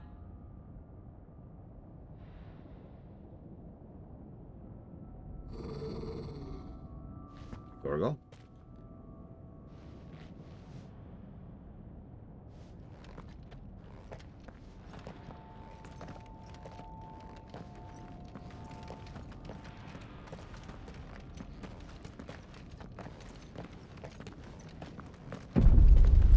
So yeah, where's the actual boss fight? I know it's coming. Fire Typhon. Clive, look. It's just like the one at Phoenix Gate. Fire Typhon, also known as Ultras.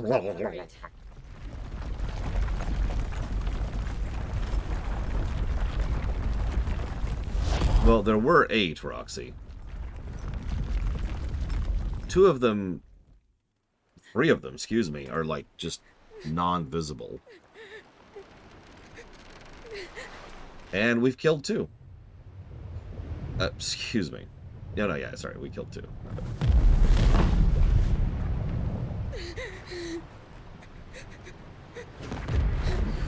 Look up. Your god is dying. Oh, Jill. I kept my promise, and now you keep yours.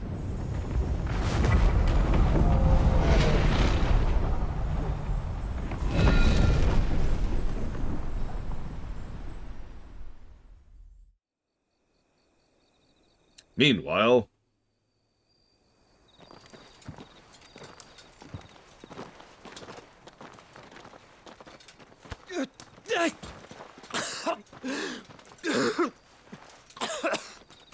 This way, Your Grace. Well, Ultima did often call himself we, Czar. So I'm guessing we've got some multiple body puppets thing going on.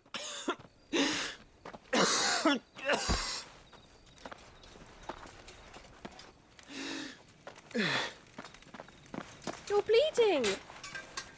Is that the I girl have a tonic which will... who was selling poultices and all that earlier? But I assure you, I will survive. Please, save your medicines for those who need them most. Oh, well, if you're sure. Nobody wants her medicine.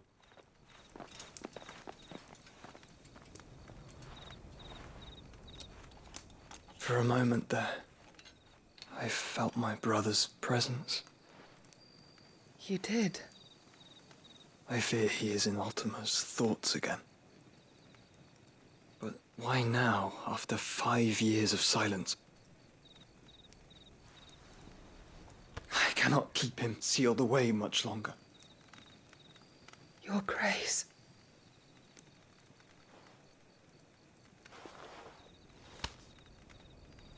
No, do not dirty your hands.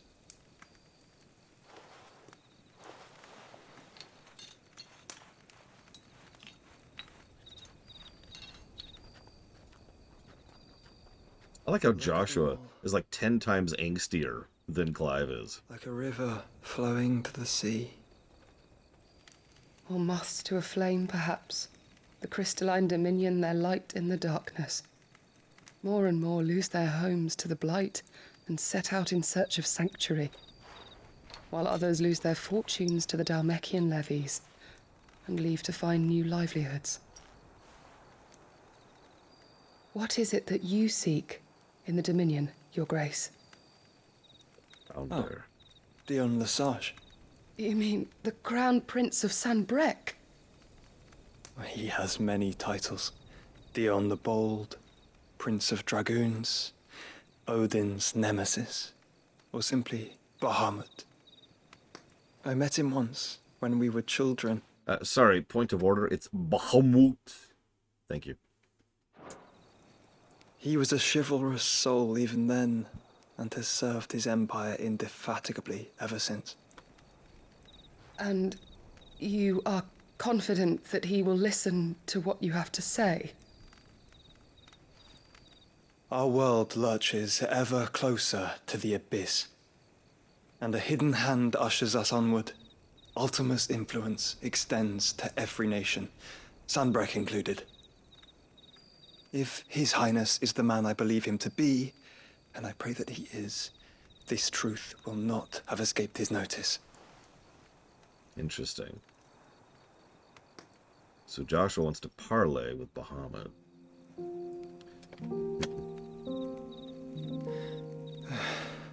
As the mother crystals fall, the eternal flame wavers, and the azure sky begins to bruise. How lucky we were to be blessed by the crystals, and yet how spoiled. Like canaries in a gilded cage, growing fat on seed. But now, the bars are closing in, and we must take flight. Painful though it be to leave our home behind, it is what we must do to be free. Which is it that men cannot live without? A blessing that leads to damnation, or a freedom that leads to deprivation? I do not yet know the answer to that question. Do you, Clive? Your Grace, let us find a place to rest a while. We can return by the Dhalmekian trail once you have recovered your strength. I realize your duty is pressing, but if your health should fail... I know. Thank you, Yote.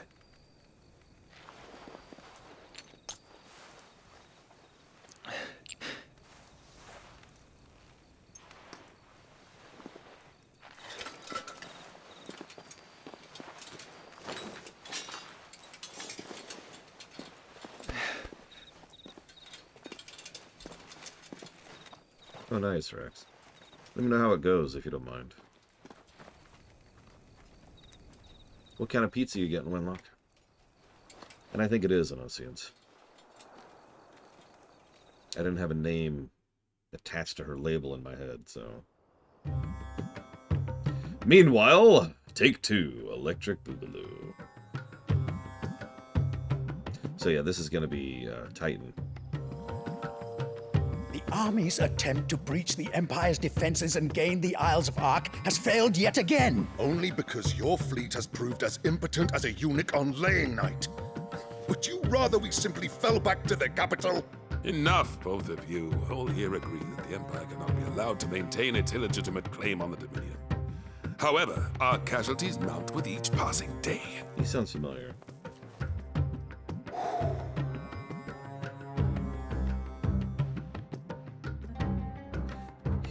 He's not even at the table. He's not even actually sitting at the table with the rest of them. Just further visual power plays, right? I was going to mention this. I actually talked about this in the very, very first scene, too. He's just dripping with gaudy gold. Have you noticed that? He's the kind of person who spends money on things that aren't actually nice. I can't remember what that's called. Not new rich. That's different. And not old rich. That's much worse. It's the thing where someone comes into a bunch of money and has absolutely no idea how to spend it. Yeah, it's stupid. It is a form of stupidity. We actually see this a lot in a lot of fiction where someone who's like a gangster or a crime lord or someone just kind of drips their way into money and then gets their own stuff, which looks like crap and is gaudy and is terrible and awful and isn't actually nice or good, but it's expensive.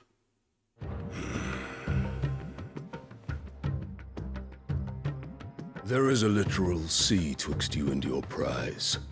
The armies of Sambrek need but sit back and watch as you harmlessly lap against their walls.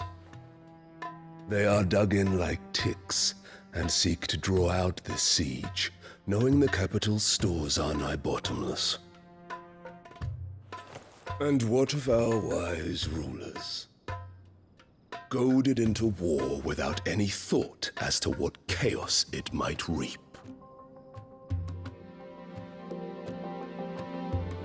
Republican soldiers starve while waiting for orders from Randalar. That sounds really good, Wenlock. If you would but take the field, their bellies would be full by nightfall. If I take the field, so too will Bahamut, and our duel will shake the island to its foundations. We've been calling them nukes this whole time, but that's probably the first time they've been very overt with the nuke metaphor. You don't want to use your nukes because then they might use their nukes. This also helps to distinguish the powers that actually field their nukes on the field, which was the Ironblood Dominion, or the Ironblood Kingdom, the Ironblood Kingdom, who were a bunch of religious zealots on a crusade, and Odin, who is the bad guys. Willowed, I mean. So, everyone else is more hesitant because, duh. Instead of liberating the Dominion, you would doom it to destruction. Unless that is what you desire. If our learned advisor has a solution to propose, we should be glad to consider it.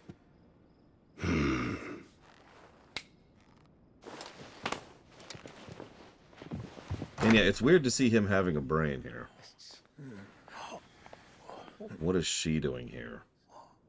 That's the first time she's been on camera in like 20 hours. Emperors?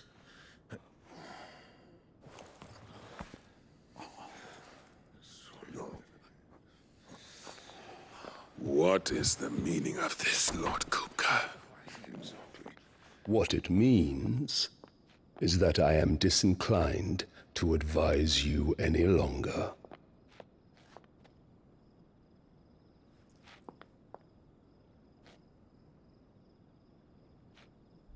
Ah, the looks on their faces when you walked through those doors. A perfect picture of stupefaction. They could not believe their eyes. Though I confess, I had my own doubts whether or not you would accept my invitation.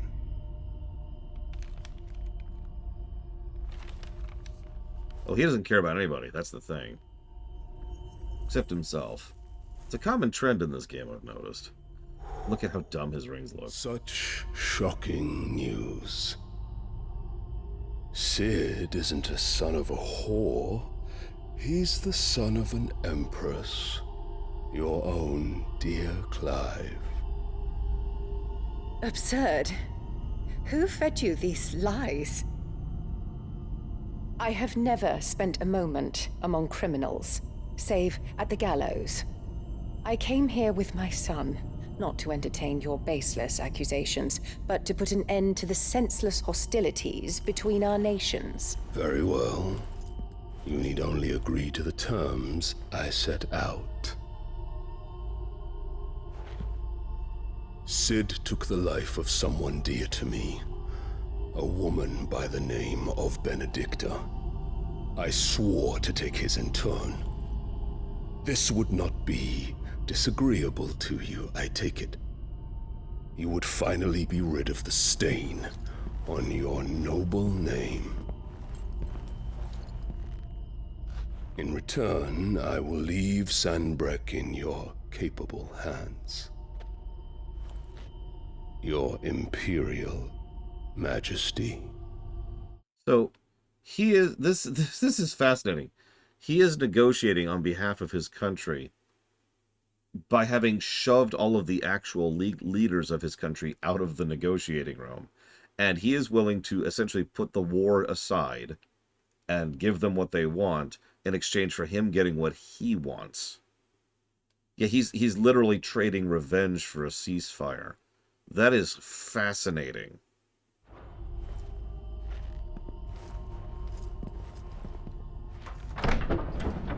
I'm not sure, Dakota.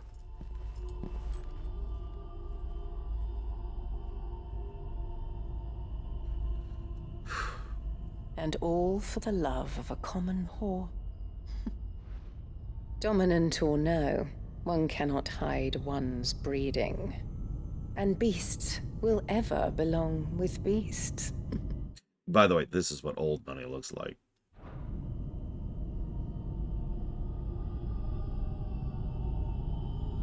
There are greater things in store for you, my darling Olivier. Soon enough, you shall be the crown prince of Sanbreque. And when your father goes to meet Great Griga, you shall be emperor of all you survey. The old order shall come tumbling down, and you will rebuild the world in your glorious image. Soon.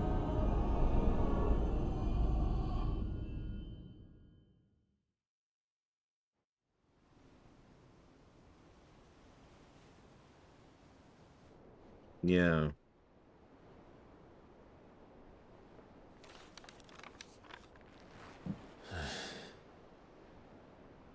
She's been in there for hours. Something must be wrong.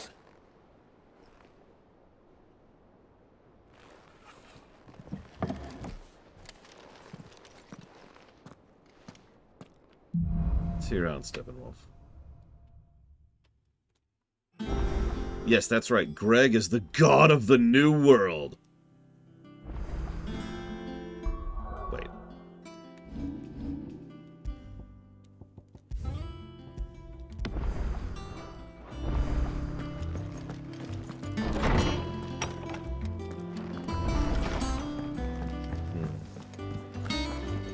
I feel like this is actually a decent pause point, and I am feeling tremendously terrible.